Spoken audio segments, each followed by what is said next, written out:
Good afternoon, everyone.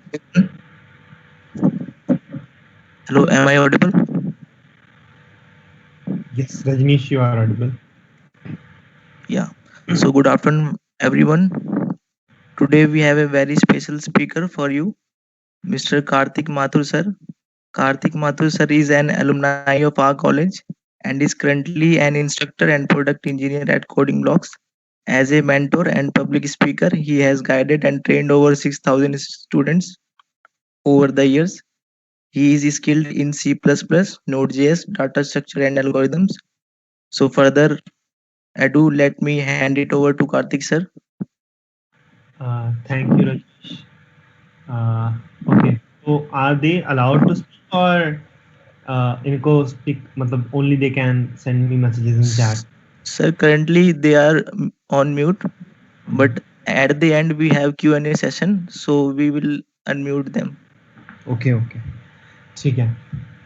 तो चलो basically so I am also an SIT pass out, so I passed out from college in 2017. तो basically NSIT के अंदर सबसे पहले तो जो मैं आपको अपनी स्टोरी बताना चाहूँगा कि मतलब हुआ क्या था exactly when I joined NSIT. तो जब मैंने NSIT ज्वाइन किया था तो it was my first day, और फर्स्ट डे पे अगर I don't know how many of you must have interacted with your seniors and उनके पास आप गए होगे. तो basically I joined in EC profile, right. So I wanted electronics and communication, तो मेरे को EC यहाँ मिल रही थी और बाकी जगह COE मिल रही थी, तो आई वेंट फॉर EC. तो जो फर्स्ट डे था NSIT के अंदर, तो I met with my seniors, और the first thing that I asked was कि मतलब यहाँ पे जो प्लेसमेंट्स का सीन रहता है NSIT में कैसा रहता है, because obviously you have joined NSIT, तो आप लोगों को लगता होगा कि भाई हाँ मतलब अब कॉलेज में आ गए हैं, जेई मेंस में 2 साल इतनी मेहनत कर ली, इतने मतलब पापड़ बेल लिए, अब फाइनली लाइफ में थोड़ा बहुत पीस आएगा और चीज़ें थोड़ी सी स्मूथ हो जाएंगी, मेहनत कम करनी पड़ेगी, और मतलब अब तो पैसों की बारिश ही होगी बस कॉलेज से पास आउट होने के बाद. और मतलब सपने तो बड़े ही बड़े होते हैं कि मतलब एक अच्छा कॉलेज मिल जाए. तो जब हम मिले और हमने उनसे पूछा कि भाई हमारे ये वाली चीज़ है, तो how many of you are from EC, you can actually मतलब चैट में तो आप लोग बता ही सकते हो, इफ नॉट अगर आप बोल नहीं सकते तो चैट में आप बता सकते हो कितने लोग ऐसे हैं जो मतलब apart from COE and IT दूसरी ब्रांचेस के यहाँ पर हैं. IC ही है और इलेक्ट्रॉनिक्स है, आई थिंक अब बहुत सारी नई ब्रांचेस भी ओपन हो गई हैं. तो कौन कौन है दूसरी ब्रांचेस के यहाँ पे? Okay, so ICE, one is from ICE and COE के 2 लोग और हैं. बाकी okay, one is from VLSI. ठीक है, तो Naman is from IT and COE के थोड़े ज़्यादा हैं. GI आई थिंक कोई नई ब्रांच आपके ओपन हुई होगी, बट ठीक है. तो जनरली होता क्या है कि ECE के अंदर लोग are oriented towards core profiles. तो कोर प्रोफाइल्स में आपके आते हैं जिसमें आप टेक्सास इंस्ट्रूमेंट्स हो गई, ARM हो गई, सिनॉप्सिस हो गई, इन पर्टिकुलर प्रोफाइल्स को आप टारगेट कर रहे होते हो. और सीनियर्स ने पहले छूटते यही चीज़ कही कि भाई अगर IT मिल रही है तो IT ले ले, दूसरे कॉलेज में जाके ECE को करने का कोई फ़ायदा नहीं है. तो बट एट द एंड जाके समझ आया कि भाई ECE में या फिर आप किसी भी और प्रोफाइल में हैं तो आपको एक्चुअल में कोडिंग तो करनी पड़ेगी NSIT के अंदर if you want to grab a very good package.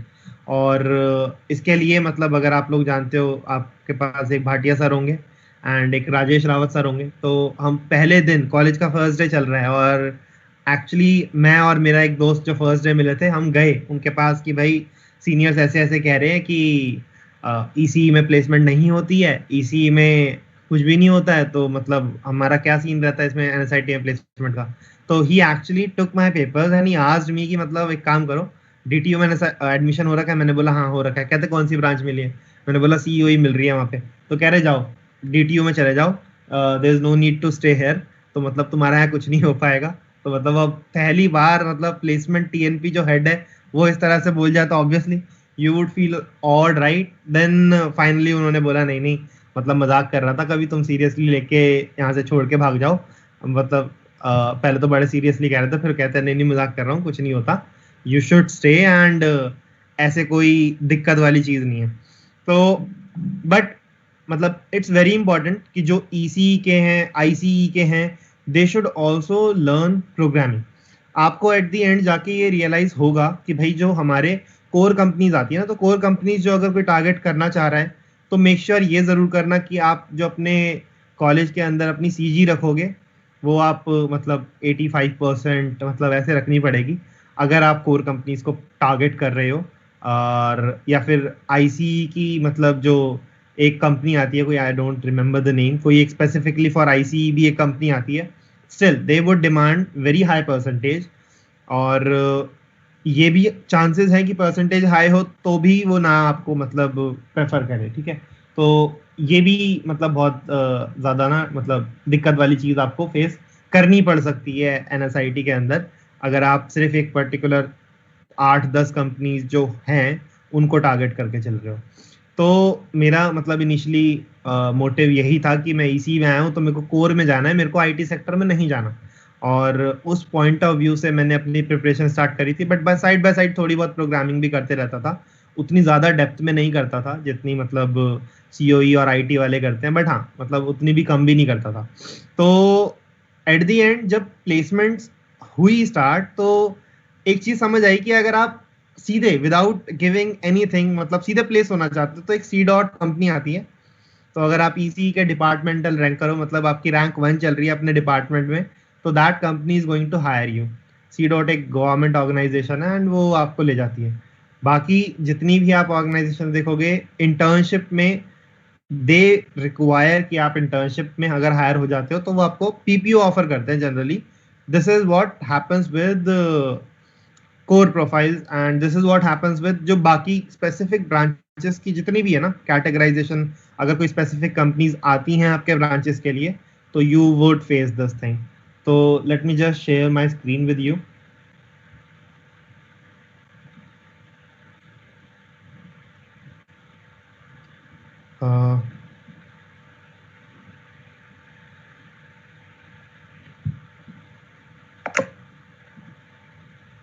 एक सेकेंड, आई थिंक मेरा ये माइक्रोसॉफ्ट टीम्स शट होगा। I just rejoin again. मेरे को परमिशन देनी पड़ेगी इसको ना, just give me a moment, I just rejoin in a second.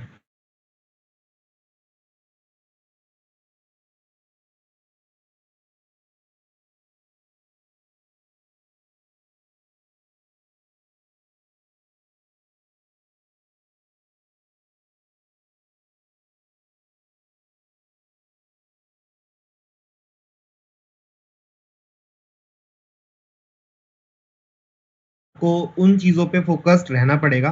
जैसे अभी देखा मैंने यहाँ पे कोई वीएलएसआई वाला एक पर्सन था जो वीएलएसआई में कर रहा है, एंड आईसी का भी एक बंदा था और बाकी के भी थे।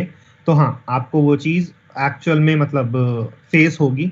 तो इसी पॉइंट ऑफ चीज़ को कंसर्न में रखते हुए आप ये ज़रूर मेक श्योर करना जब भी आप प्लेसमेंट्स की तैयारी कर रहे हो, तो you should actually focus on programming and other stuff. तो हाँ अब आई थिंक अब I will be able to share the screen, just give me a moment. ठीक है, माय स्क्रीन नॉट विजिबल? मेरी स्क्रीन विजिबल है आप लोगों को? Yes, sir, it's visible. Okay okay.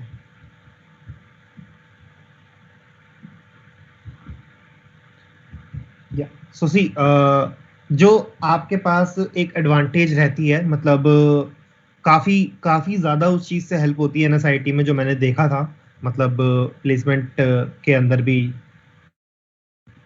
चलते हुए। सो सी व्हाट हैपेंड वाज कि हमारे पास जो मेजॉरिटी ऑफ द कंपनी आती है ना, अगर मैं 100 में से लेट से 90 कंपनीज या 85 कंपनीज की बात करूं, वो तो आपको आईटी सेक्टर की कंपनीज ही मिलेंगी।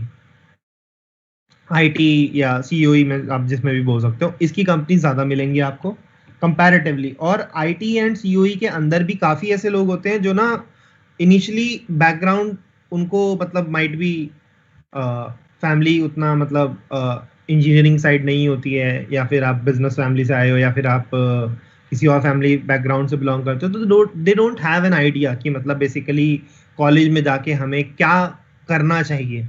तो ये समझते समझते इतना ज़्यादा टाइम मतलब एक्चुअल में एक second, is my screen visible? Yes, sir, it's visible. Okay okay.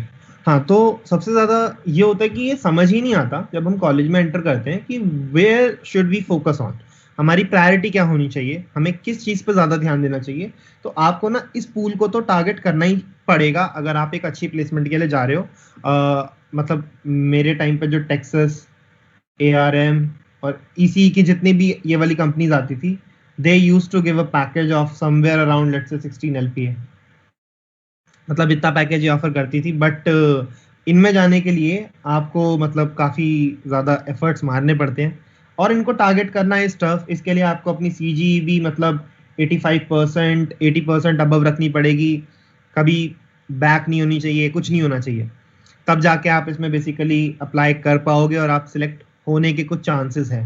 And आपके पास एक मतलब जो EC वाले लोग हैं या IC वाले लोग हैं, मेजॉरिटी ऑफ द ब्रांचेस यही थी, जो गदरे सर की लैब होगी, मतलब सबको पता होगा EC के 3rd फ्लोर पे टेक्सास इंस्ट्रूमेंट्स की लैब है। तो उसके अंदर जाके आपको एक्चुअल में उनके साथ कोलैबोरेट करके कुछ प्रोजेक्ट्स वगैरह बनाने पड़ते हैं। तो आपको एक्चुअल में उन ट्रांजिस्टर्स और डायोड्स और कैपेसिटर्स के अंदर जो सर्किट्स बनते हैं उनके करंट फ्लो को समझना पड़ता है। वो चीज़ आपको तब समझ आती है। अब ऑन दी अदर हैंड जो ये वाली फील्ड है, इसके अंदर आपकी अगर परसेंटेज मतलब 60% भी है तो there are chances that you will get placed and बहुत अच्छे मतलब पैकेजेस आप निकाल सकते हो। इसमें आपकी परसेंटेज उतनी ज़्यादा मैटर नहीं करती। अगर आपकी 70% है और 75% है तो you are good to go, आपको दिक्कत नहीं आएगी। बट जितनी ज़्यादा रख सकते हो उतनी ज़्यादा आप कर सकते हो। NSIT में नंबर आ जाते हैं जनरली, राइट? तो उसके लिए थोड़ा पढ़ना पड़ता है, मतलब इतने मार्क्स आप मेंटेन करो, बैक का ध्यान रखना, बैक ना है। अब इन कंपनीज को टारगेट करने के लिए ना देखो, 3rd ईयर जो होता है आप लोगों के लिए, जो बीटेक के स्टूडेंट्स हैं, दिस इज वेरी इंपॉर्टेंट। ये बहुत क्रूशियल ईयर होता है। क्यों? इसमें आपकी ना इंटर्नशिप्स की अपॉर्चुनिटीज आती हैं। तो जो इंटर्नशिप्स होती है ना, इंटर्नशिप से देखो फायदा क्या होता है। मतलब मैं किसी कंपनी में बैठा, किसी कंपनी के लिए इंटर्न में बैठा, तो अब होगा क्या, जो NSIT के अंदर जो क्राउड है, देखो मतलब आप अपने जब रेज्यूमे बनाते हो तो आप, मैंने बहुत लोगों को देखा, they right there JEE main ranks कि भाई मेरी JEE मेन में रैंक मतलब इतनी रैंक थी, 2000 रैंक थी और मैं NSIT में हूँ। वो रैंक आपकी ना सिर्फ तब तक मैटर करती थी जब तक आपको कॉलेज नहीं मिला था। Once you are in college, वो रैंक आपके किसी काम की नहीं है। No one is going to look at that particular rank. और अगर आपको कोई ये बोलता है कि भाई किसी एक अच्छे कॉलेज में जाने के बाद लाइफ आसान हो जाती है, तो एक्चुअली में ऐसा नहीं है। आपको एफर्ट्स थोड़े ज्यादा मारने पड़ते हैं। क्यों? आपके जो कलीग्स हैं, they are also very talented, they are also मतलब टॉपर्स अपने आपके JEE मेन के रैंक के साथ जो आप बताते हो, बाकियों की भी रैंक अच्छी ही है ऑब्वियसली। तो इट डजंट मैटर, रैंक वाली चीज उतनी मैटर वहां नहीं करती है। तो अब आपको जो डिस्टिंग्विशिंग फैक्टर्स होते हैं ना, उन चीजों पे अपने आप को ट्रेन करना होता है कि भाई मैं दूसरे लोगों से ज्यादा बेटर कैसे हूं।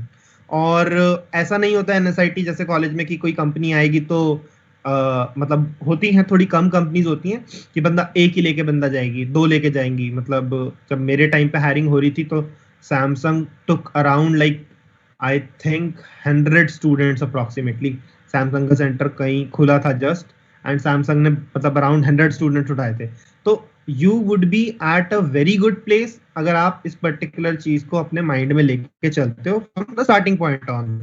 आपको जो चीज मतलब देखनी है, दैट इज जो आपका फर्स्ट फेज होना चाहिए, आपको एक प्रोग्रामर बनना बहुत जरूरी है। तो मतलब आप लोग देख ही रहे हो, मतलब आपके पास सोसाइटीज वगैरह बन चुकी हैं एंड आपके पास इवेंट्स होते रहते हैं, आपके पास कॉम्पिटिटिव प्रोग्रामिंग के रिलेटेड जो चीज़ें चल रही हैं कॉलेज के अंदर, जैसे आपका ही करंट चैप्टर ही चल रहा है तो इसके अंदर भी जो चीज़ें चल रही हैं, तो you should actually participate in these things. आपको एक्चुअल में प्रोग्रामिंग वाली चीज़ों में पार्टिसिपेशन करना है। अब मेन जो दिक्कत आती है ना, कि जो फर्स्ट ईयर के स्टूडेंट्स होते हैं दे यूजुअली गेट, अब मतलब कोविड की वजह से आई एम श्योर कि कोई भी नहीं कर पाया होगा, बट जनरली व्हाट हैपेंस कि भाई चलो आज गार्गी का फेस्ट हो रहा है, आज वहाँ पे ये एक्टर आ रहा है, आज हमारे NSIT का फेस्ट है तो आज इसमें जाना है, GTU का फेस्ट में जाना है, फिर IIT में जाएंगे। तो एक एक करके ना फेस्ट में जाने का मन होता है। क्यों? क्योंकि पता चलता है कॉलेज में आके कि भाई फेस्ट नाम की भी कुछ चीज होती है और इसमें जाओ तो सिलेब्स आते हैं, कुछ कुछ होता है, तो वहां पे जाके मतलब घूमना फिरना और ये सब चीजें चलती रहती हैं। तो अब उसमें होता क्या है कि आप लोगों को ठीक है फेस्ट में जाना चाहिए, एंजॉय करना चाहिए, हम मना नहीं कर रहा हूँ, बट ये वाली चीज ना बिल्कुल आउट ऑफ टच हो जाती है, कोई फर्स्ट ईयर में इस चीज पे उतना फोकस ही नहीं करता। दिस इज फैक्ट, मतलब मैंने जितने देखे थे अपने सीओई के भी, मतलब जो लोग थे, आईटी के भी जो लोग थे, उनमें से बहुत लिमिटेड लोग थे जो इन चीजों पे फोकस करते थे। रेस्ट ऑल मतलब चिल थे, मतलब ना इतना ज्यादा कोई लोड नहीं लेता था कि बस भाई मिड सेम्स आते हैं, मिड सेम आते हैं, एंड सेम आते हैं, पूरा सेमेस्टर कब निकल जाता है पता ही नहीं चलता, बहुत बहुत फास्ट जाती हैं चीजें, और बिल्कुल रियलाइज ही नहीं होता कि एक सेम खत्म भी हो गया। तो इतनी फास्ट चीजें हो रही होती हैं, तो प्रोग्रामिंग वाली जो चीजें हैं हम बिल्कुल भी उस पर ध्यान नहीं दे पाते। तो फर्स्ट ईयर के अंदर ये मेक श्योर जरूर कर लेना कि आप ये प्रोग्रामर बन जाओ। प्रोग्रामर के मतलब से मैं, मतलब what do we mean by programmer? देखो प्रोग्रामर जो जनरल टर्म में बोला जाता है ना, कि एक पर्टिकुलर लॉजिक को लिख के ना या सोच के उसको वो कोड में कन्वर्ट कर दे। सिंपल सी ये चीज चाहिए होती है आपको। आप अगर कॉम्पिटिटिव के साइड जाना चाहते हो तो उसके लिए, या फिर आप ऑब्वियसली, मतलब अगर मैं पूछूंगा एनएसआईटी में तो मेन ट्रेंड ये होता है भाई गूगल जाना है। मतलब कंपनी जो मतलब ध्यान में होती है लोगों की कि भाई गूगल जाना है, कुछ हो कुछ ना हो बट गूगल मिल जाएगा। बट इसके लिए थोड़ी मेहनत ज़्यादा लगती है एंड एफर्ट ज़्यादा लगते हैं। तो पहली जो चीज़ होनी चाहिए, आप इसके अंदर ना डेटा स्ट्रक्चर्स बहुत ज़रूरी चीज़ है। This is very important and I am sure that this is not something which you are hearing for the first time. This is something which you have heard multiple times and from multiple people. Why data structures is important? Why इसके through job ज्यादा होती हैं? क्यों ऐसा है data structure? क्या ऐसा data structure के अंदर है जो सारे लोग डेटा स्ट्रक्चर एक्सपेक्ट करते हैं? देखो डेटा स्ट्रक्चर कोई बहुत ऐसी ना रैंडम सी चीज नहीं है। आपको ना जो कंपनी जज करती हैं, वो जो सिर्फ जज होते हो वो एक चीज पे होते हो, लॉजिकल थिंकिंग कैपेबिलिटीज पे। This is the only thing जो आपकी, आप फैंग कंपनीज जो हमारी टर्म्स चलती हैं, ठीक है, Facebook, amazon, Apple, Netflix, Google, तो फैंग कंपनीज के अंदर जो ये टर्म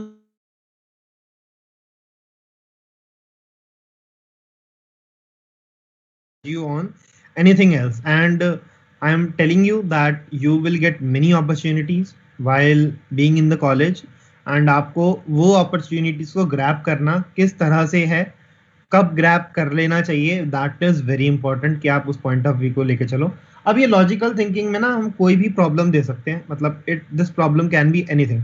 तो जनरली अगर मैं फैंग कंपनी से रिलेटेड आपको कुछ क्वेश्चंस बताने शुरू करूं, आई एम श्योर कि भी मतलब most of you have not started programming. मतलब कितने लोग ऐसे हैं जिन्होंने यहाँ पे प्रोग्रामिंग स्टार्ट कर रखी है, and how many of you are like एकदम मतलब न्यू है एंड अभी स्टार्ट नहीं करी है प्रोग्रामिंग वाली चीजें? एक बार चैट में बताओगे कितने लोगों ने मतलब? Okay, intermediate, Deep says new, Naman says he has started. Okay, so almost you are new and you have just started and you are at intermediate level, right?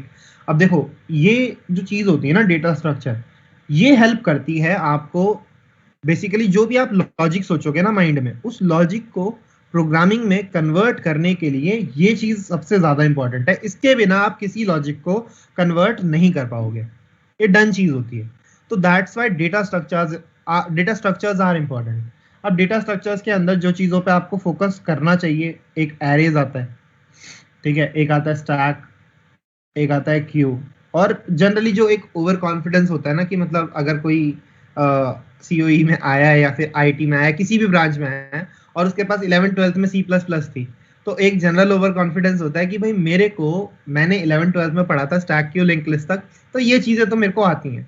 But 11th-12th में जो तुम पढ़ के आए हो वो तुमने सिर्फ इस पॉइंट ऑफ व्यू से पढ़ा था कि तुम्हारे पेपर क्लियर हो जाए, इस पॉइंट ऑफ व्यू से नहीं पढ़ा था कि तुम उन चीजों को सोच कर किस तरह से लॉजिक कन्वर्ट कर सकते हो, ये नहीं सीखा होता, राइट? तो ये वाले टॉपिक्स भी बहुत ज्यादा इंपॉर्टेंट होते हैं, ऐसा नहीं ये टॉपिक्स इंपॉर्टेंट नहीं होते। तो मेक श्योर कि जब भी स्टार्ट करो बिल्कुल बेसिक वाली चीजों पे भी जाके, एरेज के क्वेश्चंस बहुत ज्यादा पूछे जाते हैं फैंग लेवल कंपनीज में, बहुत ज्यादा।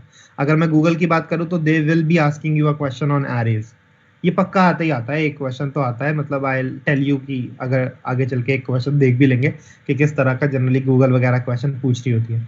स्टैक एंड क्यूज होता है, लिंक लिस्ट होता है, ठीक है, फिर हमारे पास बाइनरी ट्री आता है, फिर हमारे पास BST आता है, फिर हमारे पास इसमें हीप आता है या प्रायोरिटी क्यू अगर सुना हो, then we have hash map, then we have graphs, then we have tries. तो ये मेन डेटा स्ट्रक्चर्स होते हैं। इसके अलावा एडवांस डेटा स्ट्रक्चर्स भी अवेलेबल होते हैं, जैसे कि अगर आपने सुना हो सेगमेंट ट्रीज होता है, ठीक है, फेनविक ट्री होता है, DSU एक डेटा स्ट्रक्चर होता है, फेनविक ट्री होता है। तो ये वाले भी डेटा स्ट्रक्चर्स हमारे पास अवेलेबल होते हैं। तो ये एडवांस होते हैं थोड़े, बट स्टार्टिंग में अगर आप इन चीज़ों से बेसिकली कोडिंग में स्टार्ट करो, इन डेटा स्ट्रक्चर्स की, आप जो सबसे पहले सीखते हो वो इम्प्लीमेंटेशन, कि भाई ये बनते कैसे हैं।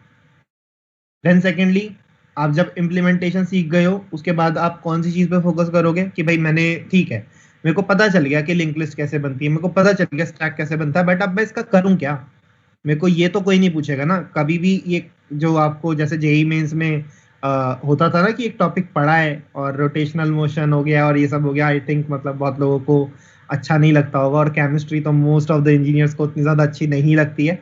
तो होता है ना कि पढ़ के तो गए हैं, बट अब थ्योरी जो पढ़ी है उससे रिलेटेड क्वेश्चन नहीं आता कभी भी। अब ये सेम काम आपके प्लेसमेंट में भी होगा। आपने स्टैक एंड क्यू पढ़ा है, आपने सिर्फ इम्प्लीमेंटेशन वगैरह वाली चीजें पढ़ ली, अब उसके क्वेश्चन सॉल्व करे नहीं, तो उसके क्वेश्चन सॉल्व करना इज इम्पॉर्टेंट। डेटा स्ट्रक्चर्स भले ही आते हो, बट उसके रिलेटेड किस किस तरह की एल्गोरिदम्स बन सकती हैं, वो चीज सोचना बहुत जरूरी होता है कि हम कैसे इस डेटा स्ट्रक्चर का यूज करके एक पर्टिकुलर क्वेश्चन को सॉल्व कर सकते हैं।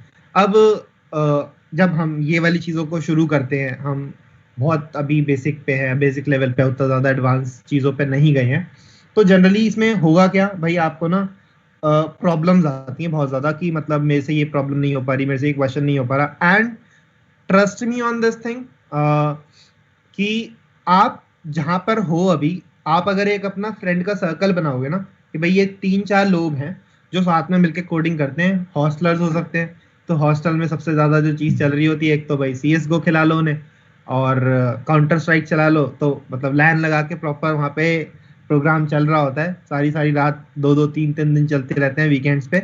बट ये वाले भी आपको थोड़े से हैकाथॉन्स करने चाहिए, ठीक है, मतलब हैकाथॉन्स से व्हाट आई मीन, आप रात भर बैठते हो and you are actually solving problems. अब कहाँ से सॉल्व करते हैं, कैसे सॉल्व करते हैं, I let you know about it, but हाँ, आपको इस तरह के भी हैकाथॉन्स करने चाहिए। और थोड़ी बहुत स्लीपलेस नाइट्स वगैरह भी आपकी जाएंगी वीकेंड पे। सैटरडे संडे जनरली क्लासेस नहीं होती हैं उतनी ज़्यादा, और सैटरडे अगर एक आधी क्लास पढ़ती भी है तो आई थिंक वो आप लोग बंक करके मतलब असेंबल कर लेते हो, वो सॉर्टेड हो जाता है। तो बंक्स वगैरह बहुत ज़्यादा होते हैं। अब मुझे पता नहीं आप लोगों के अब बंक्स का क्या सीन है, आई थिंक सुजाता मैम अब टेक केयर करती हैं, तो आई am sure that the system is now थोड़ा सा ज़्यादा स्ट्रिक्ट।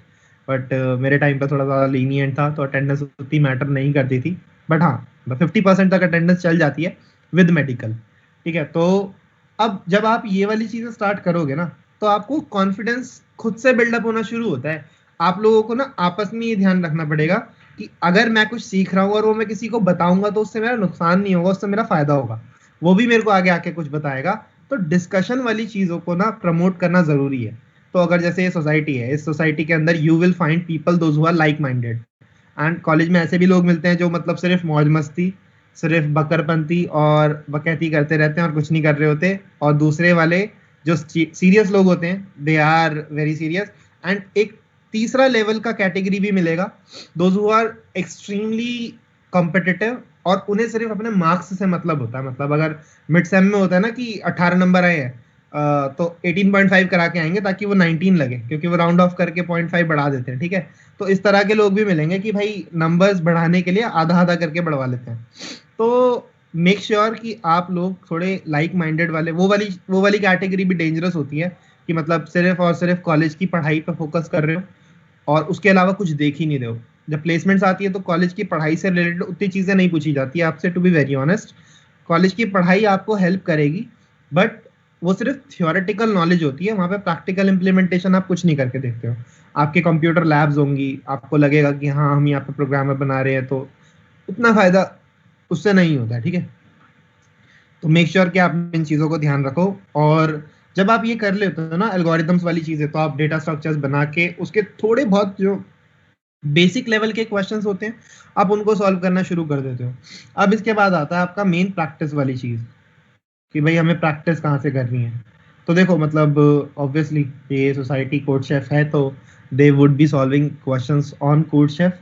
तो कोड शेफ पे जो जनरली होता है ना, देखो एक जो चीज़ होती है, या तो प्रॉब्लम बहुत इजी मिलती है या प्रॉब्लम बहुत हार्ड मिलती है। मीडियम लेवल की प्रॉब्लम्स उतनी आसान नहीं होती मिलनी ना, ऐसे जनरली एग्जिस्ट भी नहीं करती है। तो वन ऑफ द प्लेटफॉर्म जहाँ पे आप जाके प्रैक्टिस कर सकते हो is for sure code chef. अब होता क्या है कि एनएसआईटी के अंदर ना आप जब तक टेक्निकल राउंड देते हो ना, जैसे अगर आप किसी टेक्निकल राउंड में जा रहे हो, तो जैसे आज मेरा पहला राउंड है तो कंपनी कोई सी भी आएगी। अब कंपनी के अंदर पहला आपका ना एप्टी राउंड होता है। अब इस एप्टीट्यूड राउंड के अंदर तो जनरली सब लोग क्लियर कर लेते हैं। मेक श्योर कि अगर आपको लगता है कि आपका उतना एप्टी स्ट्रांग नहीं है तो आप थोड़ी बहुत प्रैक्टिस करके जाओ। एंड इसके अंदर ना कॉन्फिडेंस और स्पीड मैटर करती है, ठीक है। कॉन्फिडेंस रखना पड़ता है और स्पीड मैटर करती है। और दिस इज वेरी इंपॉर्टेंट कि आप स्पीड में ये क्वेश्चंस करो, क्योंकि आपकी जो शॉर्ट लिस्टिंग होती है ना अमंगस्ट कैंडिडेट्स, वो एप्टी में कितने लोगों को हमें सिलेक्ट करना है उसके अकॉर्डिंग वो थ्रेशोल्ड सेट कर देते हैं और उतने लोगों को बुला लेते हैं, बाकियों को रिजेक्ट कर देते हैं। सो एप्टी इज वेरी इंपॉर्टेंट। पहला राउंड जनरली सब कंपनीज का ऑलमोस्ट होता है, बी इट आपकी कोर कंपनी हो, बी इट आपकी आईटी कंपनी हो। आईटी में उतना नहीं होता है बट कोर वगैरह तो लेते हैं, इंग्लिश रीजनिंग ले लेंगे और एप्टी ले लेंगे। एंड जनरली कुछ कोडिंग कंपनीज एप्टी का राउंड भी ले लेती है फिल्टरिंग के लिए। तो इसमें आपकी स्पीड मैटर करती है। तो एक बुक आती है आर एस अग्रवाल की, ठीक है, तो इसके पीछे ना मॉक टेस्ट पेपर होते हैं, तो मॉक टेस्ट पेपर्स को कर लेना। और कुछ कॉन्सेप्ट होता है तो उसमें जनरली वैसे आती हैं प्रॉब्लम्स कि भाई एक वर्कर मतलब 5 वर्कर जितने में करते हैं तो 10 वर्कर कितने में करेंगे। और इंग्लिश रीजनिंग के क्वेश्चंस होते हैं, तो आसान होता है, मुश्किल नहीं होता। ये वाले राउंड के बाद ना आपका आता है टेक्निकल राउंड। और जनरली ये स्टूडेंट्स को पता नहीं होता है कि जब प्लेसमेंट में हम जाएंगे तो भाई क्या क्या राउंड्स हमारे को फेस होंगे, किस किस तरह से हमें वो राउंड्स को टैकल करना होता है। तो दूसरी चीज टेक्निकल राउंड आती है। तो टेक्निकल राउंड में जब आप जाते हो ना, इंटरव्यू और आपका रेज्यूमे नहीं देखता, क्योंकि आप एक अच्छे कॉलेज में हो और आप मतलब कॉलेज की साइड से प्लेसमेंट्स में बैठ रहे हो, तो आपके रेज्यूमे की शॉर्टलिस्टिंग हो जाती है। आप टीएनपी में रेज्यूमे भेजते हो अपना, ट्रेनिंग एंड प्लेसमेंट सेल वाले आपके रेज्यूमे को बताते हैं शॉर्टलिस्ट हुआ या नहीं हुआ। जनरली हो जाता है, मतलब ऐसे रोकते नहीं है। Majority of the students clear that particular thing tech round में भी। और इस टाइम तक ना आपका रेज्यूमे इतना ज्यादा फोकस्ड नहीं रहता है, तो आपको ये राउंड ना मतलब बहुत अच्छा करना होता है। This round should be very good. इस राउंड के ऊपर आपकी बेसिकली जनरली डिपेंडेंट होता है कि आप प्लेसमेंट में प्लेस होगे या प्लेसमेंट में प्लेस नहीं होगे। I have seen some students जिनके मतलब अगर 3 क्वेश्चंस आए 2 करे तो मतलब कभी शॉर्टलिस्ट ही नहीं हो पाए। 3 में से 3 करें तो ही शॉर्टलिस्ट हो पाए। क्यों? क्योंकि कॉम्पिटिटिव है ना, मतलब सारे लोग जितने भी एनएसआईटी में है प्रोग्रामर्स हैं, they all are sitting for a particular job and all of them want that particular job, ठीक है। तो इस वजह से कॉम्पिटिटिव नेचर की वजह से you need to practice and you need to clear this out for sure. ये भी जरूरी होता है, इसके बाद ही आगे मूव कर पाओगे, वरना नहीं मूव कर पाओगे। और जनरली एक टेक्निकल राउंड ही होता है जब आप कॉलेज में करते हो, है ना, तो एक ही टेक्निकल राउंड होता है जनरली और इसके बेस पे आपको हो जाता है। कॉलेज से प्लेसमेंट लेने का फायदा क्या होता है, आप जब ऑफ कैंपस जाओगे ना, ऑफ कैंपस जनरली आप रेफरेंस के लिए ट्राई करते रहते हो। आप मतलब सीनियर से जाके कांटेक्ट करके you ask them for referral, they will provide you. But off campus ना पैकेजेस भी थोड़े कम मिलते हैं, क्योंकि वो उन्हें पता है कि मतलब भाई हम बाहर से बंदा हायर कर रहे हैं तो ऑब्वियसली हम थोड़ा सा पैकेज कम देंगे। एंड ऑब्वियसली दिक्कत होती है ऑफ कैंपस प्लेसमेंट लेने में, ऐसे कोई आसान नहीं होता है प्लेसमेंट ले पाना, ठीक है। I have seen some NSIT students going to TCS as well, going to Infosys as well. तो ऐसा नहीं है तुम ये सोचो हमारा कॉलेज बहुत बढ़िया है तो वो चीज नहीं होती है, वो वाला फेज भी एग्जिस्ट करता है। बट हाँ, दैट इज फॉर समवन जिसने आज तक कुछ किया ही नहीं कॉलेज में, कुछ करा ही नहीं, सिर्फ अपने पेपर्स पे फोकस रखा, अपने मिड सेम्स पे फोकस रखा, अपने एंड सेम्स पे फोकस रखा और कुछ नहीं किया। That particular guy was doing जो कॉलेज के करिकुलम में फॉलो कराया जा रहा था, उसके अलावा कुछ नहीं करा। तो उसको जनरली ये चीजें फेस करनी पड़ती है। तो make sure you don't make this mistake. And जब आपका टेक राउंड क्लियर हो जाता है तब आपका आता है इंटरव्यू। तो जो इंटरव्यू होता है ना, अब ये मल्टीपल राउंड्स हो सकते हैं, आपका एक इंटरव्यू हो सकता है, आपके 2 इंटरव्यू हो सकते हैं, आपके 3 इंटरव्यू हो सकते हैं, this depends on company to company. तो जो भी कंपनी हो सकता है जिस डे पे प्लेसमेंट हो रही है उसी दिन इंटरव्यू हो सकता है, उस दिन ना हो, अगले दिन हो, या 2-3 दिन बाद हो। तो ये डिपेंड करता है कि आपका इंटरव्यू कब होगा। एंड जब इंटरव्यू हो जाता है, अगर इंटरव्यू और टेक ये 2 चीज़ें आपकी अच्छी चलेगी तो बहुत बहुत मतलब हाई चांसेस आप प्रिपेयर हो जाओगे। इसके बाद आपका आता है ह्यूमन रिसोर्स राउंड, एचआर। तो इसमें कुछ जनरल क्वेश्चंस होते हैं। अगर मैं सबसे पूछूं आप लोगों से कि भाई मतलब how many of you are, मतलब अपने बारे में मुझे कुछ बताओ, तो पहली चीज तो सबसे पहली जो आएगी, my name is this this, I belongs to this, मैं एनएसआईटी से ये ब्रांच में हूँ। Then you generally stop. अपने बारे में अगर कोई बोलने को बोले कि मतलब 2 मिनट मेरे को अपने बारे में बोल के बताओ, तो नहीं बोल पाओगे, एकदम ना मतलब सन्नाटा छा जाएगा। 10 सेकंड 15 सेकंड तो बोलोगे, उसके बाद एकदम साइलेंस हो जाती है, समझ ही नहीं आता क्या बोले। तो ये तरह के क्वेश्चन, इन तरह के क्वेश्चंस प्रिपेयर करने होते हैं। अब एचआर राउंड के अंदर they will ask you why do you want to join, मतलब जैसे ईसी कंपनी के हो तो दे वुड आस्क यू कि भाई आप इलेक्ट्रॉनिक्स प्रोफाइल से हो, आप ईसी ब्रांच में हो, तो why do you want to come to IT sector, या why do you want to come to banking sector. Banks भी बहुत आते हैं, आरबीएस आता है, आरबीएस हायर कर रहा होता है एनएसआईटी से, एंड और भी आते हैं बैंक्स वगैरह। तो हाँ मतलब, तो दे वुड आस्क यू कि भाई why banking sector, why IT sector when you chose branch EC. तो ये क्वेश्चंस कोई मुश्किल नहीं है, बट इनके आंसर्स प्रिपेयर करके आपको जाने पड़ते हैं। Same with COE IT guys as well, they will ask you that why do you want to join our company. अगर आपको माइक्रोसॉफ्ट में इंटरव्यू चल रहा है और वो पूछेंगे अमेजोन में अगर आपको अपॉर्चुनिटी मिलती है तो आप क्या करोगे, या गूगल में आपको अपॉर्चुनिटी मिलती है आप क्या करोगे, या आपके फ्यूचर प्लान्स क्या है। मतलब आप जनरली बोलते हो छूटते ही भाई मेरे को तो मास्टर्स करने जाना है, तो मास्टर्स करने में जाऊंगा, माइक्रोसॉफ्ट का अगर मेरे साथ टैग होगा या अमेजोन का मेरे साथ टैग होगा, मेरे को बहुत हेल्प मिलेगी। तो मतलब बहुत स्टूडेंट्स प्लान करते हैं मास्टर्स करने के लिए, आगे चल के माइट भी पॉसिबल कि आप लोग भी सोचो उस फील्ड में जाने का। तो इतना ऑनेस्ट भी नहीं होना होता है कि मतलब आप उसको सारी चीजें सच सच सच बताते चले जाओ कि भाई हाँ ऐसे ही होगा, ये करने वाला हूँ। मतलब अगर मतलब अगर इंटरव्यू बहुत बुरा जा रहा है तो मतलब जैसे कुछ भी समझ नहीं आ रहा तो बोल सकते हो why do you want to join our company, मतलब सोच रहा हूँ कि आपकी कंपनी में आके एक बार आप कंपनी खरीद ही लूँ, मतलब I want to purchase your company, तो सोच रहा हूँ, मेरा मूड हो रहा है ऐसे ना। तो मतलब अब पता चल ही जाता है तुम्हें कि इंटरव्यू तुम्हारा कैसा जा रहा है, तो तुम कर सकते हो मस्ती मजाक इफ यू वांट। और yes, you need to prepare questions of these HR, और ये आपको कोई बताता नहीं है जनरली, ये आपको तब पता चलता है जब सारी चीजें ऑलमोस्ट कंपनीज ना जो आपकी होती हैं, वो जितनी भी आप ड्रीम कंपनीज कहते हो, तो एनएसआईटी में कैटेगराइजेशन आई एम श्योर आपने सुनी होगी, आपकी ड्रीम कंपनीज आती हैं, फिर ए ग्रेड कंपनीज, फिर बी ग्रेड कंपनीज, फिर C grade companies and so on. तो जो ड्रीम कंपनीज होती हैं, इसमें फैंग वाली जो चीजें होती हैं वो आती हैं सारी, ठीक है। तो इन कंपनीज को टारगेट करने के लिए आपको 3rd ईयर के एंड तक रेडी होना पड़ेगा। 4th ईयर का जो स्टार्टिंग मंथ होगा ना, अगस्त जनरली होता है, अब कोविड में पता नहीं, थोड़े टाइम बाद जब आप पहुंचोगे तब तक तो ठीक हो ही जाएगा। 3rd ईयर जब खत्म हुआ, समर ब्रेक्स आते हैं, समर ब्रेक्स के बाद 4th जैसी ईयर स्टार्ट होता है ना, सीधे आपकी पहली कंपनी आई थिंक माइक्रोसॉफ्ट आती है, अमेजोन आती है, इस तरह से कंपनीज आनी शुरू होती है, पहली कंपनी होती है वो। अगर पहली कंपनी में प्लेस हो जाते हो ना तो सारा हेडेक मतलब दूर हो जाता है, सारी चीजें सॉर्ट आउट हो जाती हैं। तो इस वजह से इट्स वेरी इंपॉर्टेंट कि आप 3rd ईयर के एंड तक रेडी हो। अब रेडी में हमने ये तो देख लिया कि भाई डेटा स्ट्रक्चर्स वाली चीजें हमने ये कर ली है। अब डेटा स्ट्रक्चर्स के बाद हम जो एल्गोरिथम्स करेंगे, उसके बाद ना प्लेटफॉर्म्स होते हैं हमारे पास, लीड कोड का एक प्लेटफॉर्म होता है, हमारे पास कोड फोर्सेस का एक प्लेटफॉर्म होता है, ठीक है, हमारे पास कोड शेफ भी है। बहुत सारे प्लेटफॉर्म्स को देखो पकड़ने की जरूरत नहीं है, आपको प्रीवियस ईयर हर कंपनी के क्वेश्चंस मिल जाते हैं कि इस कंपनी ने पिछले पिछले साल में क्या क्या पूछा था। ये आपको मतलब ऑनलाइन साइट पे जाके सर्च करोगे, लीड कोड का डिस्कस प्लेटफॉर्म है तो आपको वहां मिलेगा, ठीक है। तो इन प्लेटफॉर्म्स के ऊपर जाके ना आपको प्रैक्टिस शुरू करनी पड़ेगी, आपको जितने मैक्स टू मैक्स क्वेश्चंस हो सकते हैं वो सॉल्व करने पड़ेंगे।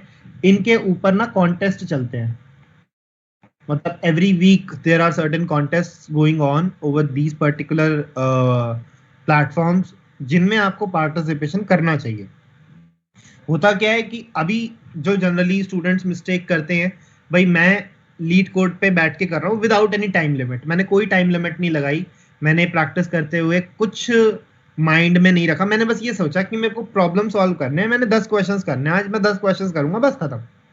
तो उसमें अब दिक्कत क्या होती है, जब आप प्लेसमेंट के लिए बैठते हो ना, तो आपका जो इन टेक्निकल राउंड होता है, टेक राउंड, तो ये जनरली 1 आवर का होता है, 1 आवर और 1.5 hour, depends on company to company. तो इतनी देर का राउंड होता है जनरली। अब इतने कम टाइम के अंदर क्वेश्चंस को सॉल्व करना इज टफ। अगर आपने कभी उस पर्टिकुलर एनवायरनमेंट में कोड नहीं करा, तो जेई मेंस में भी करते थे ना, मतलब 2 साल 3 घंटे का पेपर देना है, उसके लिए प्रिपेयर करते थे, 3 घंटे के लिए 2 साल प्रिपरेशन लगती थी। तो अब उसी तरह से अगर कोई जेई मेंस में बैठने जा रहा है और वो कॉन्टेस्ट पेपर्स को ट्राई ना करे 3-3 घंटे के अंदर, वो कर पा रहा है नहीं कर पा रहा, तो एट दी एंड उसे जाके टफ लगेंगी चीजें। तो सेम वे यहाँ पे भी होता है, अगर आप ये कर रहे हो और आप अगर कॉन्टेस्ट में पार्टिसिपेट नहीं करोगे, तो आपको हो सकता है टफ लगे, हो सकता है ना भी लगे।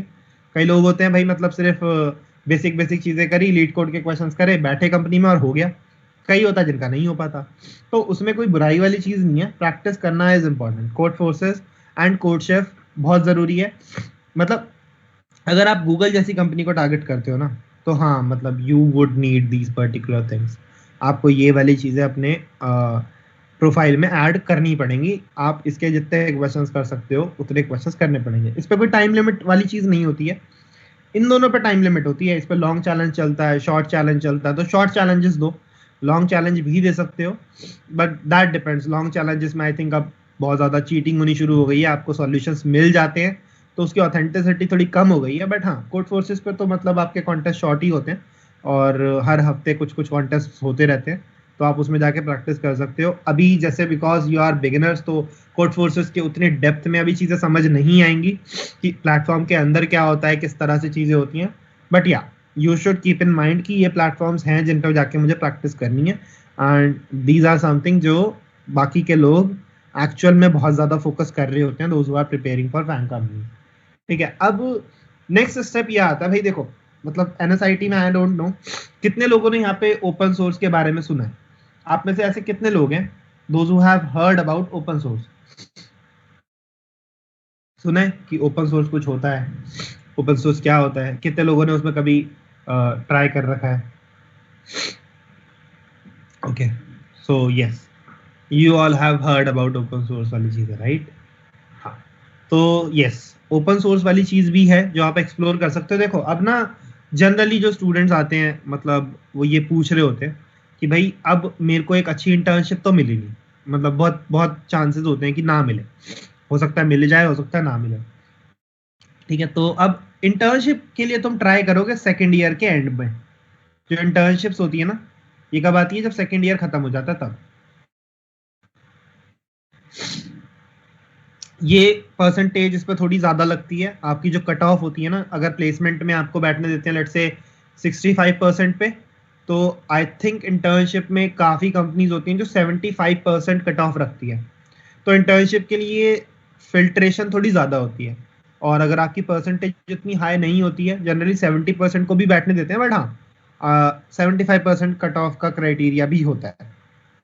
तो ये सेकेंड ईयर के एंड में आती है। ठीक है, तो सेकेंड ईयर के एंड में जो इंटर्नशिप्स आती हैं, इसमें माइक्रोसॉफ्ट भी आती है, इसमें अमेजोन भी आती है, इसमें आपकी कोर की कंपनीज भी आती हैं, कम होती हैं, number of companies are less, तो इसी वजह से सबको तो नहीं मिल पाती है इंटर्नशिप।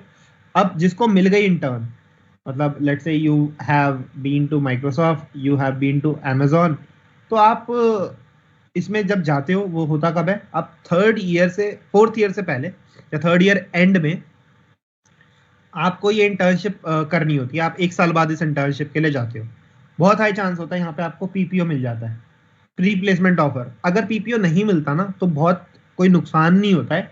अगर पीपीओ नहीं मिलता तो प्लेसमेंट के चांसेस हाई होते हैं। ठीक है, प्लेसमेंट चांसेस हाई होते हैं।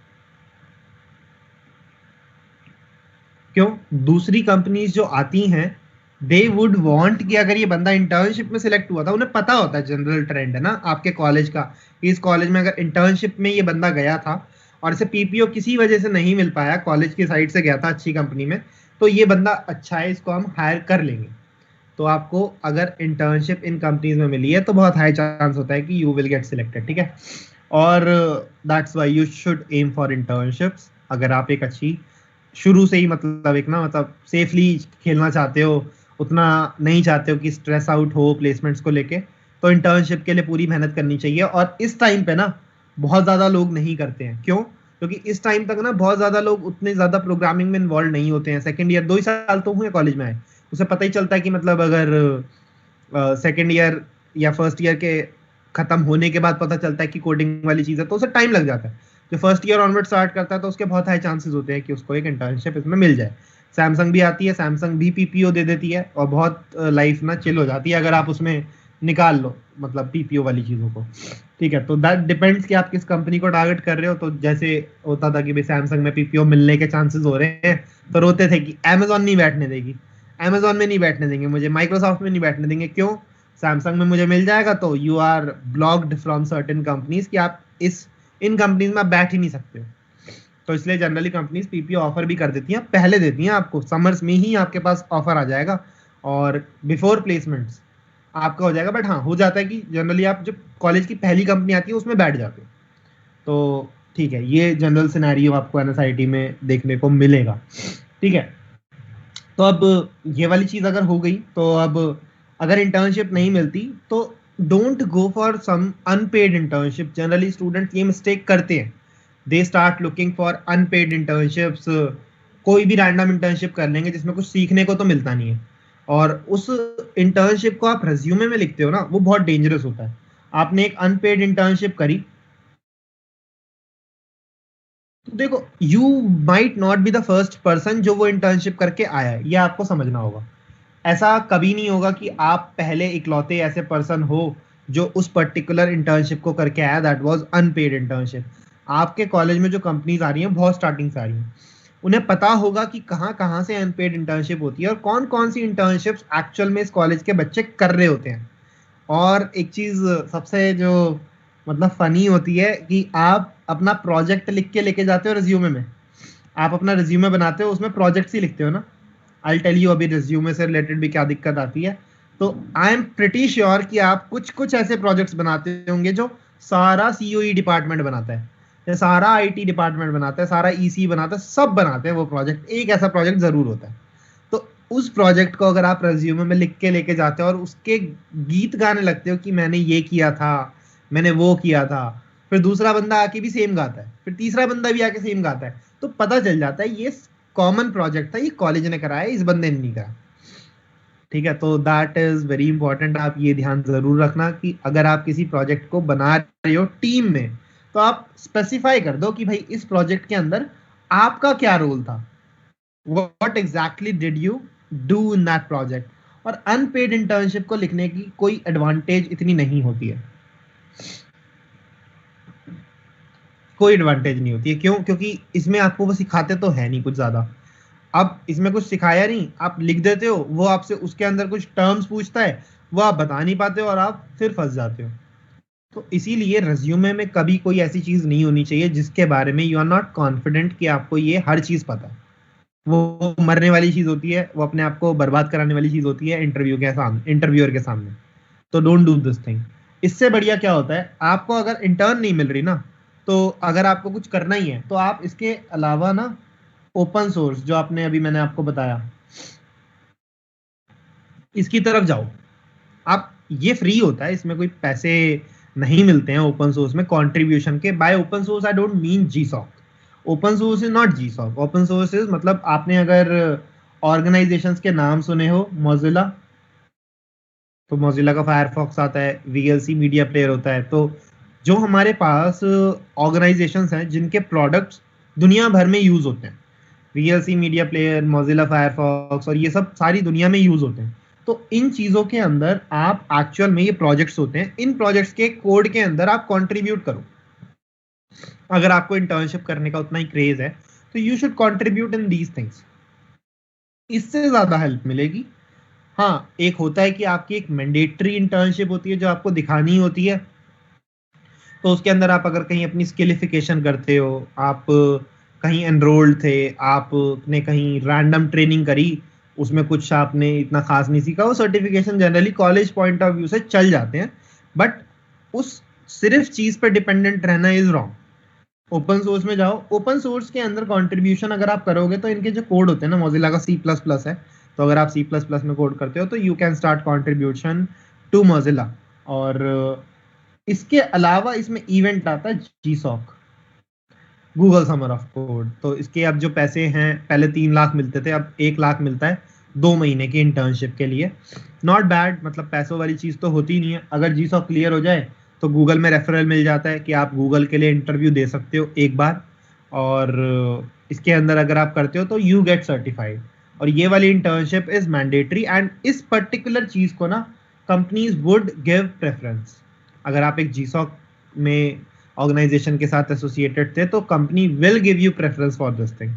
ये वाली चीज इज इंपॉर्टेंट, ठीक है। तो या तो ये करो, या ओपन सोर्स करो, या फिर आप स्किलिफिकेशन करो, अपने आप को एक ऐसी स्किल सिखाओ जो आप एक्चुअली में आगे चल के सेल कर सको। You should be able to sell yourself, you should be able to present yourself such that company आपको लेके या हायर करके जाना चाहे। तो इन 3 चीजों में से कुछ करना चाहिए rather than doing this. Unpaid internship will not help you in any way. बहुत बहुत गलत डिसीजन होता है ये वाली चीज को करना, ठीक है। तो ये वाली चीज ना आपके एक्सपीरियंस में भी काउंट हो जाती है। ये जो ओपन सोर्स और GSOC कह रहा हूँ ना, दिस कंसिडर्ड, मतलब इसको आप कर सकते हो कि आपका एक एक्सपीरियंस सर्टिफिकेट है कि भाई आपने हमारे ऑर्गेनाइजेशन में आके, गूगल बोलती है कि हमारे एक ऑर्गेनाइजेशन जो शॉर्टलिस्ट करी थी उसके अंदर इस बंदे ने कंट्रीब्यूट करा और उसके अंदर इस बंदे ने एक्चुअल में प्रोजेक्ट पे काम करा है। तो ये एक्सपीरियंस सर्टिफिकेट होता है। दिस इज नॉट बैड, अगर आपको ये मिल रहा है तो आप इसमें जा सकते हो, this is also very good. But at the end if you ask me कि मतलब मैंने GSOC नहीं करा, मैंने ये वाली पेड इंटर्नशिप्स मेरे को मिली नहीं और मैं अनपेड की तरफ नहीं जा रहा, तो मैंने स्किलिफिकेशन करा खुद को। मैंने अपने आप को प्रोग्रामिंग सिखा रखी थी। मैं code chef, code forces, leet code पे करता था प्रैक्टिस। मैंने 2-3 साल जम के प्रैक्टिस करी है। इसके बाद अगर आप स्किलिफिकेशन की साइड जाना चाहते हो तो बहुत चीज़ें सुनी होगी, मशीन लर्निंग सुनी होगी, इसके बाद आपने सुना होगा वेब डेवलपमेंट सुना होगा, एंड्रॉयड ऐप डेवलपमेंट सुना होगा। तो ये सारी प्रोग्रामिंग के रिलेटेड आपने चीज़ें सुनी होंगी। तो इन सब चीज़ों से रिलेटेड जो हमारे स्केलिफिकेशन वाली चीज होती है, उसमें ना जब भी आप अपने आप को स्केलिफाई करो, प्रोग्रामिंग के अंदर देखो कुछ खास प्रोजेक्ट्स तो आप बनाते नहीं हो, आप क्वेश्चन सॉल्व कर रहे होते हो। अब क्वेश्चन सॉल्व करते हुए आप हैकाथॉन जीते, आप उस चीज को मेंशन कर देते हो कि मैंने ये हैकाथॉन जीता। आप कोड फोर्सेस किसी कॉन्टेस्ट पे अच्छी रैंक लेकर आए, अब वो मेंशन कर देते हो। अब इसी तरह से हमारे पास एक ACM ICPC होता है। तो जो प्रोग्रामर होते हैं ना, जिनको मतलब मैथमेटिक्स में जनरली स्टूडेंट्स को इंटरेस्ट होता है NSIT वगैरह के कॉलेजेस में, तो they prefer to go towards CP मतलब कॉम्पिटिटिव प्रोग्रामिंग। प्रोग्रामिंग सीख ली बेसिक वाली, अब CP की तरफ जाएंगे। तो कोड फोर्सेस, कोड शेफ पर प्रैक्टिस कर रहे हो तो दैट इज CP एक्चुअली। उसके अंदर टफ प्रॉब्लम्स के लॉजिक आपको सोच के कोड करने होते हैं। तो अगर आप CP की तरफ जा रहे हो तो CP के बाद ये मेक श्योर करो कि आप ACM ICPC पे जाओ, आप हैकर कप पे जाओ, आप गूगल का हैश कोड होता है, ठीक है, किक स्टार्ट होता है गूगल का। तो इन चीजों की तरफ जाओ और इसमें रैंक निकालो। ये दोनों तो टीम पार्टिसिपेशन में होते हैं, तो इसीलिए मैं कह रहा था कि अगर आपके पास टीम होगी ना, कि 4-5 लोग हैं जिनके साथ कोड करते हो, तो काफी हेल्प होगी। तो इनमें पार्टिसिपेशन करना इज इंपॉर्टेंट। वर्ल्ड में रैंक 1 लाना इज टफ, क्योंकि वर्ल्ड में जो रैंक 1 ला रहे होते हैं वो लाइक अभी तुम स्टार्ट करोगे तो दे आर प्रोग्रामर्स जो 14 साल की एज से कोडिंग स्टार्ट कर चुके हैं, जो 16 साल की एज से कोडिंग स्टार्ट कर चुके हैं। तो अगर तुम आज 21 साल के हो या 20 साल के हो तो मतलब वो तुमसे ऑलरेडी 5-6 साल पहले है।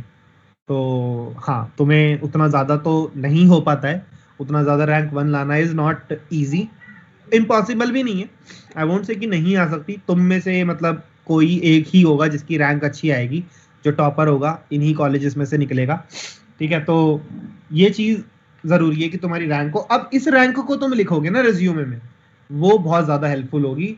अगर तुम लिखते हो कि तुमने किसी रैंडम कॉलेज इवेंट में अपनी रैंक निकाली, तो उन्हें उतना ना कॉन्फिडेंस नहीं आता है कि मतलब अच्छा ठीक है रैंडम में निकाली तो क्या करे, बट इनमें तो उन्हें कॉन्फिडेंस आता है। ये ऑथेंटिक लगती हैं चीजें ना, दो चीजें होती हैं, एक होता है ऑथेंटिक कितनी है चीज जो तुम बोल रहे हो, एक होता है तुमने रैंडमली हवा में कुछ भी बोल दिया। तो रैंडमली हवा में बोलने वाली चीज उतनी हेल्प नहीं करेगी, इन चीजों से ज्यादा हेल्प होगी। जी सॉक हो गया, ये तुमने सीपी कह रहे हो तो इसमें तुम्हारी रैंक है, तुमने बोला मैं सीपी करा है तो हाँ ठीक है, इसमें रैंक दिखाओ अपनी। और इनमें अगर तुम्हारी जो मैं बात कर रहा हूँ हैश कोड और इसमें किक स्टार्ट वगैरह में अगर तुम 500 तक रैंक ले आते हो ना तो गूगल का इंटरव्यू मिल सकता है। गूगल रैंक 1 जिसकी होती है जनरली वो गूगल ज्वाइन नहीं करता है, वो अलग ही टोरे में होता है कि भाई मतलब मेरी रैंक बनाई है, तो गूगल उसके पास बार बार जाती है कि प्लीज आजा प्लीज आजा प्लीज आजा, वो नहीं जाता है। तो पहले जो इनके अंदर प्राइजेस वगैरह होते थे हैश कोड और इनके अंदर तो बहुत ज्यादा होते थे, अब गूगल ने कम कर दिया है। क्यों? प्राइजेस ज्यादा मिलते थे तो प्लेसमेंट अगर नहीं भी ली तो ठीक है ना, मतलब मेरे को पैसा तो मिल ही गया ना, मेरे को पूरे साल जो सर्वाइव करने के लिए करना, अगले साल आऊंगा फिर से जीतूंगा फिर से पैसा ले जाऊंगा। गूगल में नौकरी क्यों करूं जब मैं 1 घंटे या मतलब एक कॉन्टेस्ट में पार्टिसिपेट करके पैसा कमा सकता हूं, तो why should I do job. तो इस वजह से उन्होंने पैसा कम कर दिया, पहले ज्यादा होता था। ठीक है, तो इसमें ये वाली रैंक दिखाओ। अब कई लोग होते हैं देखो, मतलब कोई इसमें हेजिटेशन वाली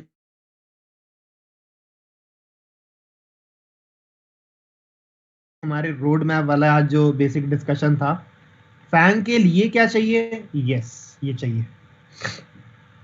फैंग के लिए आपको सीपी चाहिए ही चाहिए। Without CP it's very tough कि आप एक फैंग वाली कंपनी में जा सको। और फैंग में आपको जाना जो सबसे आसान पड़ेगा दैट इज Amazon।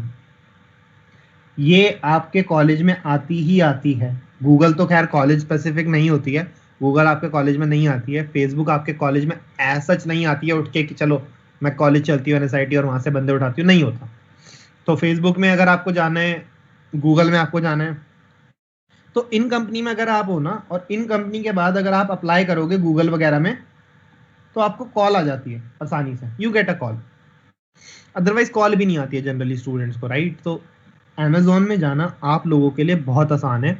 और NSIT में अगर आप हो और मेरे से इजीएस्ट पास पूछोगे तो प्रोग्रामिंग सीखी, प्रोग्रामिंग के बाद सीपी की तरफ गए, सीपी के बाद Amazon में बैठे, क्लियर हुआ, डन। इजीएस्ट पाथ ये रहता है NSIT के अंदर जो तुम फॉलो करके कर सकते हो।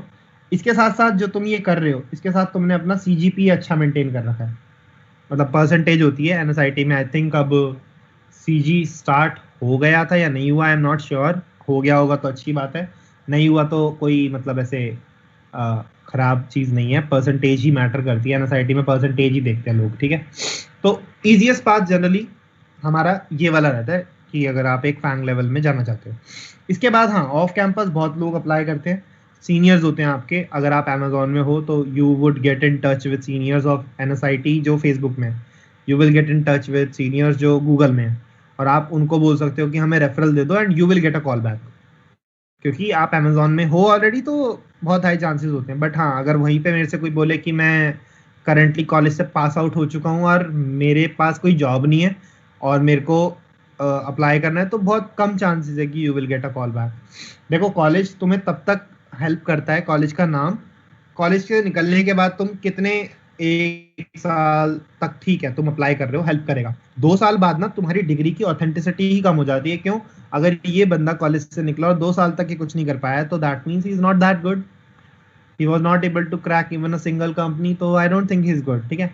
तो कई लोग स्टेप बाय स्टेप जाते हैं, मतलब कई लोग होता है कि एक स्टार्टअप से शुरू करा, और स्टार्टअप में ना ग्रोथ बहुत ज्यादा होती है, काम चैलेंजिंग होता है जैसे और इसके अंदर you actually have to work. Enterprise के अंदर लाइफ थोड़ी सी चिल रहती है, जिसको चाहिए कि भाई मेरी 9 से 5 की जॉब हो बस, इसके बाद मैं काम ही नहीं कर रहा, मैं आराम से मतलब एकदम मेरी सैलरी टाइम पे आ रही है और मेरे को कोई चैलेंजेस फेस नहीं हो रहे। कभी कभी होता है वर्कलोड आता है, बट अगर वैसी लाइफ नहीं चाहिए, हमें चाहिए भाई इनिशियली काम अच्छा हो, मेरे को सीखने को ज़्यादा मिले, तो अगर ये वाली लाइफ नहीं चाहिए तो startups are also a good place to start with. There is no harm in starting with a startup. तो मतलब अपने इंटरेस्ट को ढूंढो कि किस तरफ जाना चाहते हो। अब इंटरेस्ट कैसे मिलता है कि तुम्हें थोड़ी चीज़ों को एक्सप्लोर करना पड़ेगा, हर चीज़ को थोड़ा थोड़ा ट्राई करके देखना पड़ेगा, उसके बाद ही तुम्हें समझ आता है कि तुम्हारा इंटरेस्ट कहाँ पर लाए करता है और कहाँ पर नहीं लाए करता। ऐसा कोई जादू नहीं होता कि कोई मतलब आपसे बात करे और बता दे आपका इंटरेस्ट यहाँ पर है, आपका इंटरेस्ट यहाँ पर है, नहीं होता। that is something which you will have to explore. मतलब there are many students of mine जो इन कंपनीज के अंदर हैं, Amazon, Microsoft, Google में भी हैं, इन जगह हैं, और दे आर एक्चुअली, मतलब कुछ लोग हैं जो बहुत ज़्यादा बोलते हैं यार मतलब हम कंपनी में आ गए, उतना मज़ा नहीं आ रहा काम करने के लिए, but they are just doing the job क्योंकि भाई पैसा अच्छा है। और कई लोग हैं जो कहते हैं यार हम इस कंपनी को छोड़ के ना स्टार्टअप वाले में जाना चाहते हैं, यहाँ पे तो काम कुछ ज़्यादा है नहीं, स्टार्टअप से पैसा अच्छा मिलता है। ये मत सोचना कि अमेजोन के अंदर तुम जा रहे हो और स्टार्टअप के अंदर जा रहे हो, बहुत ज़्यादा डिफरेंस होगा, बहुत ज़्यादा डिफरेंस नहीं होता है, ऑलमोस्ट वो पैकेज सेम कर देते हैं। अगर आप एक अच्छी अपने स्किल सेट को शो कर सकते हो तो they will make your package very good, ठीक है। तो उसकी चिंता नहीं करनी है, ठीक है, पैकेज के पॉइंट ऑफ व्यू से मत सोचना। बट हाँ, थोड़ा सा डिफरेंस होता ही है, थोड़ा लाइफ बैलेंस वाली चीज़ का भी डिफरेंस होता है स्टार्टअप और इनकॉर्पोरेट्स के अंदर। तो I have told you the easiest path जो आपके पास होता है। अब बाय चांस तुम्हारा जो सपना था फैंग में जाने का, अमेजोन आती है इसमें, एप्पल आती है, तो इनमें अगर तुम अप्लाई कर रहे हो नहीं हो पाता बाय चांस, तो डिमोटिवेशन वाली चीज़ नहीं होनी चाहिए। इसमें अगर आप जाते हो नहीं हुआ, नॉट सिलेक्टेड, और आपको इसमें नहीं मिलता, माइक्रोसॉफ्ट से अमेजोन में जाना आसान होता है, you go, you apply and Amazon आपको हायर कर लेती है जनरली, ठीक है। तो नॉट सिलेक्टेड अगर होते हो तो आपको कहाँ से हेल्प मिलेगी? Get in touch with seniors, जो आपके सीनियर्स हैं दूसरी ऑर्गेनाइजेशन में। बट हाँ, आपके पास कोई कंपनी होनी चाहिए। अगर एक कंपनी कॉलेज से मिल जाती है तो प्लेसमेंट आपके पास है, you know that you are not, मतलब you would not be unemployed after college ends, तो कॉलेज से एक प्लेसमेंट तो ज़रूर उठा लो। कई होते हैं कि भाई मास्टर्स करनी है तो वो चीज़ अलग है, कई होते हैं आईएएस करनी है वो चीज़ अलग है। तो अगर वैसा सीन नहीं है तो प्लेसमेंट आप इनमें नहीं सिलेक्ट हुए, बट हाँ आप किसी एक डिसेंट कंपनी में सिलेक्ट हो गए हो, ठीक है। तो सीनियर्स के पास जाके ना रेफरल्स लेने शुरू करो।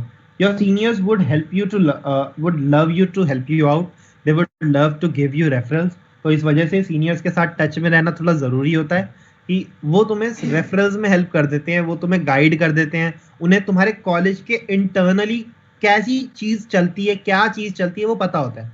बाकी जो जितने भी आपको मिलेंगे लोग जो आपके कॉलेज के अलावा कहीं और से हैं, तो उन्हें उतना उन चीज़ों का ना आइडिया नहीं होता है। तो मेक श्योर कि ये वाली चीज़ आप इस तरह से करो, ठीक है। तो what about companies like Codenation, Intuit, Uber. देखो उबर का जो राउंड होता है, तो जैसे किसी ने पूछा उबर पैकेज बहुत गुड, कोऑर्डिनेशन हो गई, इसमें डी शॉ भी ऐड कर दो, एटलेशियन हो गई, तो Atlassian is somewhat comparable to Google itself, कम नहीं है एटलेशियन भी, और Codenation is also very good.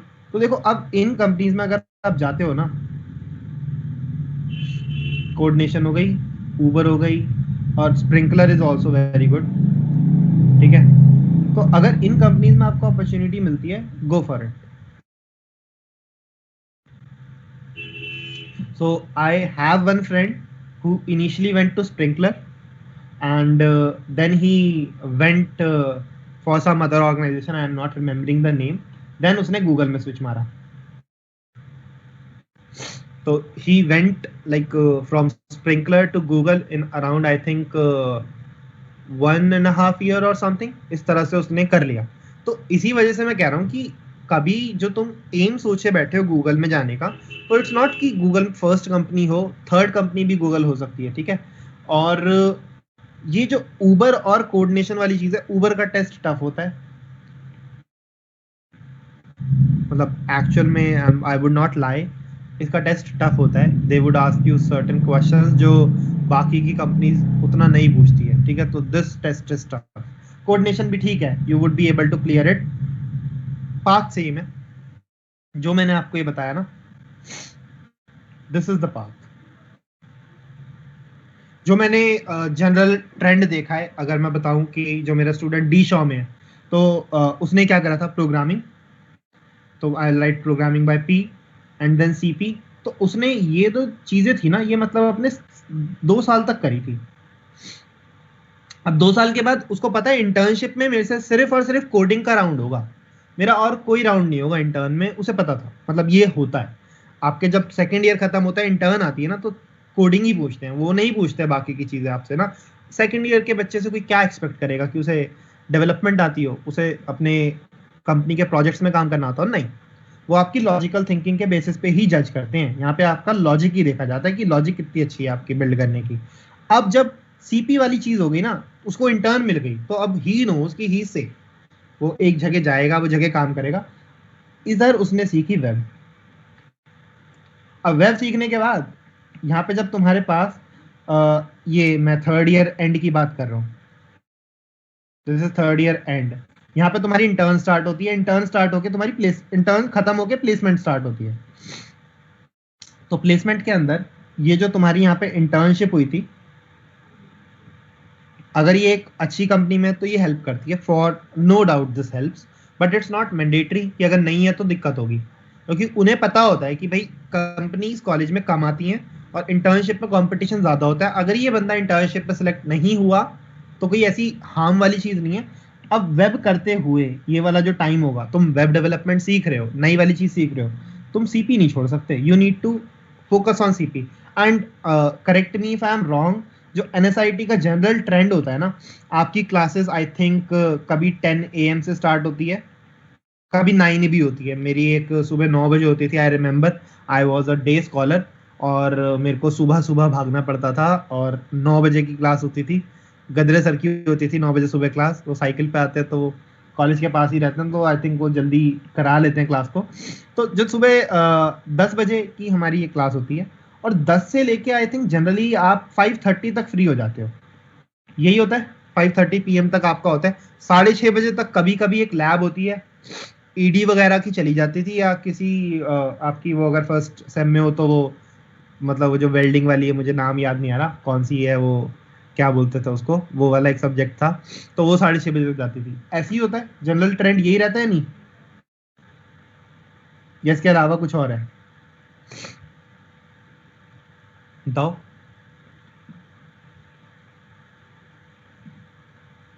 हाँ, तो ओके, सो दीप से, हाँ, जनरल ट्रेंड यही रहता है। देखो, अब जो तुम्हारे को कॉलेज लाइफ होती है ना, प्लस जो तुम्हारे को कोडिंग की लाइफ मेंटेन करनी होती है, मतलब कोडिंग लाइफ ये तुम्हारी पर्सनल होती है, इसमें कॉलेज का कोई रोल नहीं होता है। And I am pretty sure इसके बीच में मास बंक्स बहुत होते हैं। अभी तो तुम सब ऑनलाइन ही हो तो कोई मास बंक्स वाली चीज़ नहीं है, बट हाँ, बहुत ज़्यादा मास बंक्स होते हैं। अब मुझे नहीं पता तुम्हारे में कैसा स्ट्रिक्टनेस वाली चीज़ आई है नहीं आई है, बट हाँ, ये जनरल रहती है। तो देखो, 5:30 के बाद यू आर फ्री, ठीक है, इसके बाद यू आर फ्री। तो आप अगर हर रोज, मतलब कॉलेज का आई नो कि आपको प्रैक्टिकल्स की कभी कभी फाइल बनानी होती है, और मिड सेम की उतनी चिंता मत किया करो। अगर तुम्हारे मिड सेम्स होते हैं ना, तो तुम्हारे पास कुछ लोग होंगे जो तुम्हें बता देंगे कि ये वाले नोट्स हैं, ये वाले प्रीवियस ईयर के पेपर हैं जो तुम्हें पढ़ के जाने हैं। तो मिड सेम्स को तुम अगर एक वीक पहले पढ़ना स्टार्ट करोगे ना, तो तुम्हारे मिड सेम में आराम से नंबर आ जाते हैं 75% के आसपास। इसमें कोई मतलब डाउट नहीं होता है, आजमाई हुई चीज है, इसमें आते ही आते हैं नंबर ना, आराम से आ जाते हैं मिड सेम्स के अंदर नंबर। देन जो तुम्हारा एंड सेम होता है, एंड सेम के लिए तुम्हें, हाँ, मतलब होता है कि मतलब 2-3 वीक्स पहले पढ़ना शुरू करना पड़ता है, और जनरली तुम ग्रुप स्टडी करते होगे, आपस में एक दूसरे को समझाते होगे, तो जल्दी हो जाती है वो चीजें। तो ये दो चीजों के अलावा और तो कुछ होता ही नहीं एनएसआईटी में, इन चीजों पे ही फोकस होता है। NSIT is not that much focused on कि आपको हर हफ्ते कुछ कुछ प्रोजेक्ट सबमिट करने हैं, हर हफ्ते ये करना है वो करना है, ऐसा नहीं होता है ना। प्रैक्टिकल फाइल्स बनानी होती है, प्रैक्टिकल फाइल्स बनाने में उतना टाइम नहीं जाता है। प्रैक्टिकल फाइल्स बनाना मतलब आसान ही रहता है, कुछ इतने उसमें मुश्किल वाली चीज नहीं होती है, ठीक है। तो देखो, अब इसके अलावा जो तुम्हारा टाइम होता है ना, वो तुम अपने फन एक्टिविटीज में भी यूज करोगे। एंड मेरे को पता है हॉस्टल के अंदर और क्या क्या चीजें चल रही होती है, तो मेक श्योर कि उन चीजों से तुम दूर रहो। और वो बहुत कॉमन है, मतलब हर जगह होता है, और पकड़े जाते हो, पकड़े भी गए होगे, फाइन भी लगता है अच्छा खासा। बट जो तुम्हारा फ्री टाइम होता है उन चीज़ों के अलावा, क्योंकि तुम जाते हो कॉलेज में, तो अंदर से होता तो है ही कि भाई अब तो सारी अपनी इच्छाएं पूरी कर लेनी है कॉलेज में आके, कुछ नहीं छोड़ना है यहाँ पे, जो तुमने सोचा होगा सब करेंगे। रैगिंग का उतना सीन नहीं होता है कॉलेज के अंदर, मतलब रैगिंग उतनी नहीं होती है, उतनी प्रमोट भी नहीं होती है, कुछ खास नहीं होती है, अनलेस एंड अनटिल तुम किसी सीनियर के बहुत क्लोज हो तो माइट भी हो, वरना तो नहीं होता है।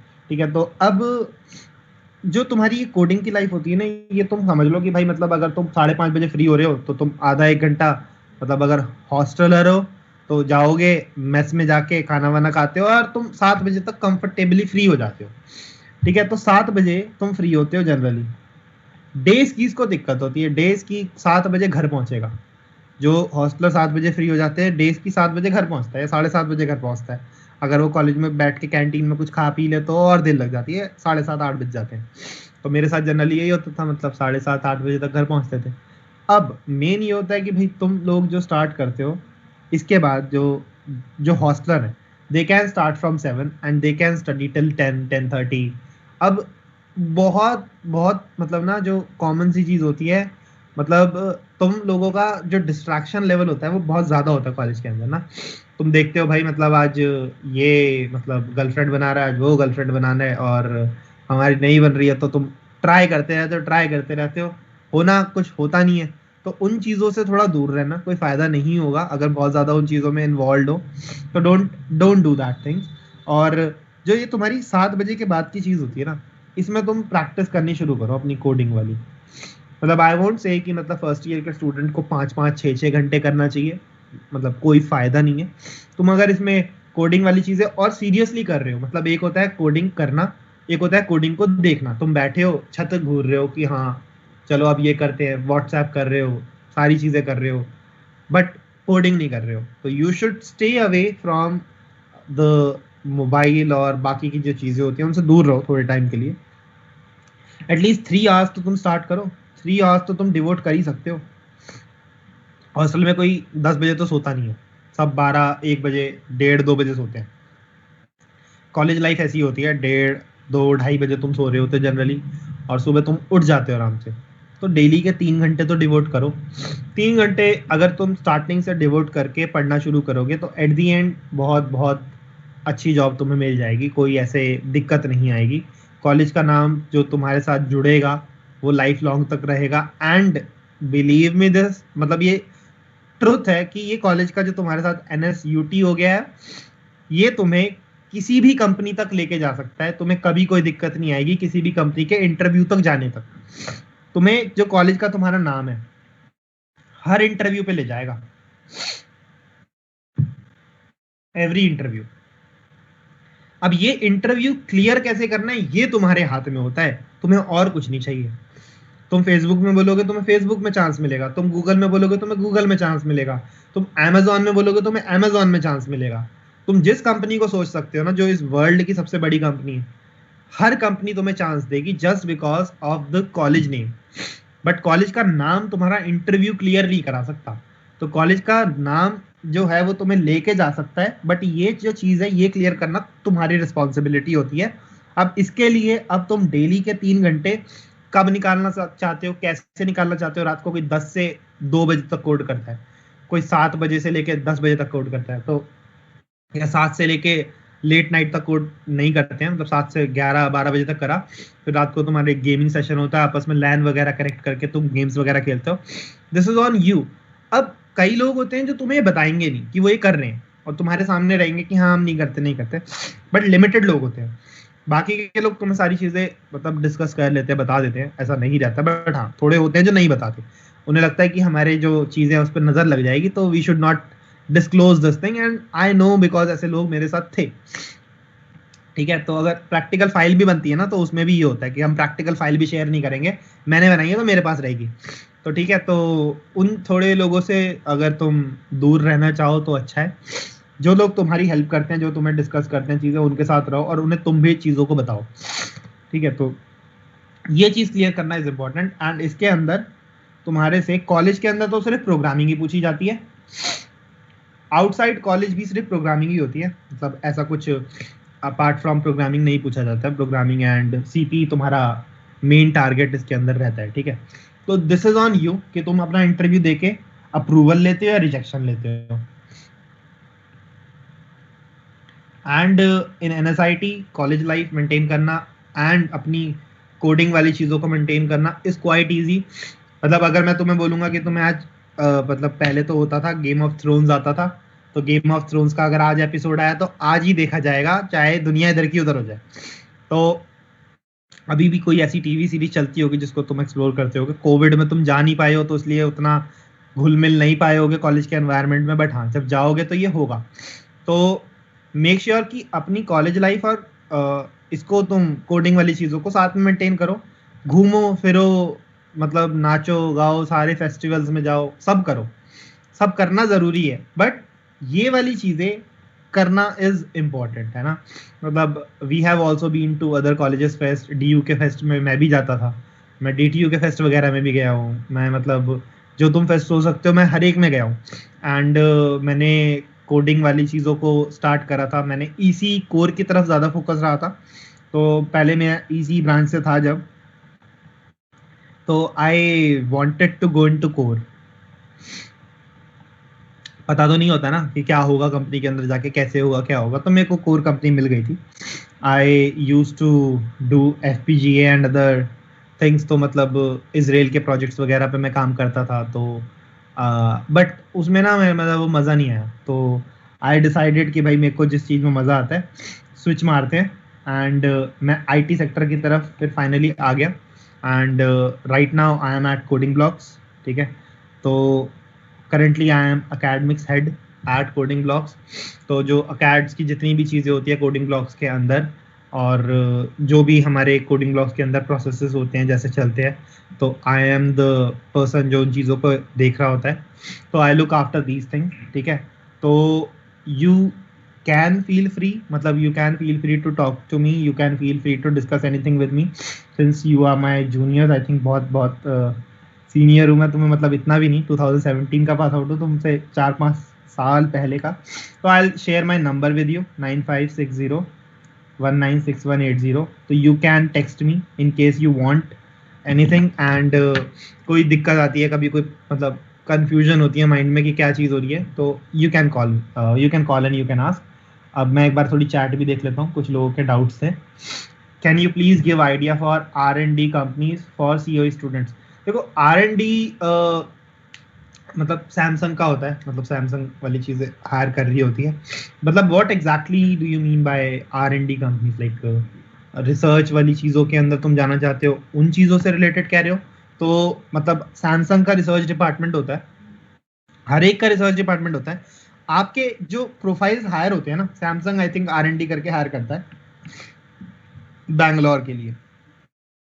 जो माइक्रोसॉफ्ट होता है, ये आपको, अमेजोन होते हैं, ये आपको एक रोल देते हैं SDE, और SDE 1 होता है, ठीक है। तो SDE 1 देता है। अमेजोन जो आपको देता है वो भी सेम ही देगा। बाकी जितने भी आप ऊबर की बात करी, कोऑर्डिनेशन की बात करी, स्प्रिंकलर की बात करी, they will offer you this profile role SDE 1, ठीक है। और जनरली जो इनका पैकेज रहता है, आई थिंक वो 40 LPA रहता है। 40 LPA is not in hand, ये पैकेज इन हैंड नहीं होता। 40 लाख तुम्हारे पास साल में आएंगे, तो ये टुकड़ों में मिलता है। तो इसमें से आप लगा लो कि आपका जो होगा वो 23 LPA फिक्स होगा, या 24 LPA बेस होगा, 23 लाख आपको मिलेगा। इसके अलावा आपका होता है कि भाई आपने अगर ट्रैवल किया तो रीलोकेशन के आपको पैसे मिलेंगे। आपने सिस्टम लेना है तो सिस्टम से रिलेटेड चीज़ें आपके लिए होंगी। आपने जब आप गए हो तो आपको थोड़ा स्टे मिलेगा कि आप मतलब रूम सर्च कर पाओ और बाकी चीज़ें सर्च कर पाओ, तो वो होती हैं। और आपको इसमें जनरली कंपनी के स्टॉक्स मिलते हैं। तो ये सारे बहुत सारी चीज़ें होती हैं जो मिल मिला के अब आप कुछ परचेज करते हो तो वो रीइंबर्स हो जाता है। तो कुछ सर्टेन अमाउंट तक चीज़ें रीइंबर्स होती है। इसमें आपका फिर ईयरली बोनस अलग होता है। तो ये सारी चीज़ें मिल के आपका एक पर्टिकुलर पैकेज क्रिएट करती है 40 LPA का। अमेजोन आई थिंक 40 LPA देती है, माइक्रोसॉफ्ट आई थिंक 28 और 30 LPA समथिंग लाइक दैट। तो इस तरह से जनरली देती है। ज़्यादा भी हो सकता है, कॉलेज में ज़्यादा होता है आई थिंक। हाँ, मैं ऑफ कैंपस की बात कर रहा था। तो इस तरह से चीज़ें होती है, ठीक है।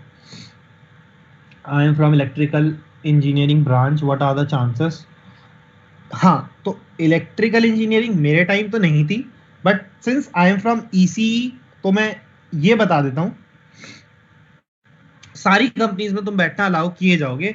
बहुत लिमिटेड कंपनी हो सकती है जिसमें तुम ना बैठने दिए जाओ, but almost every company allows you to sit, almost every.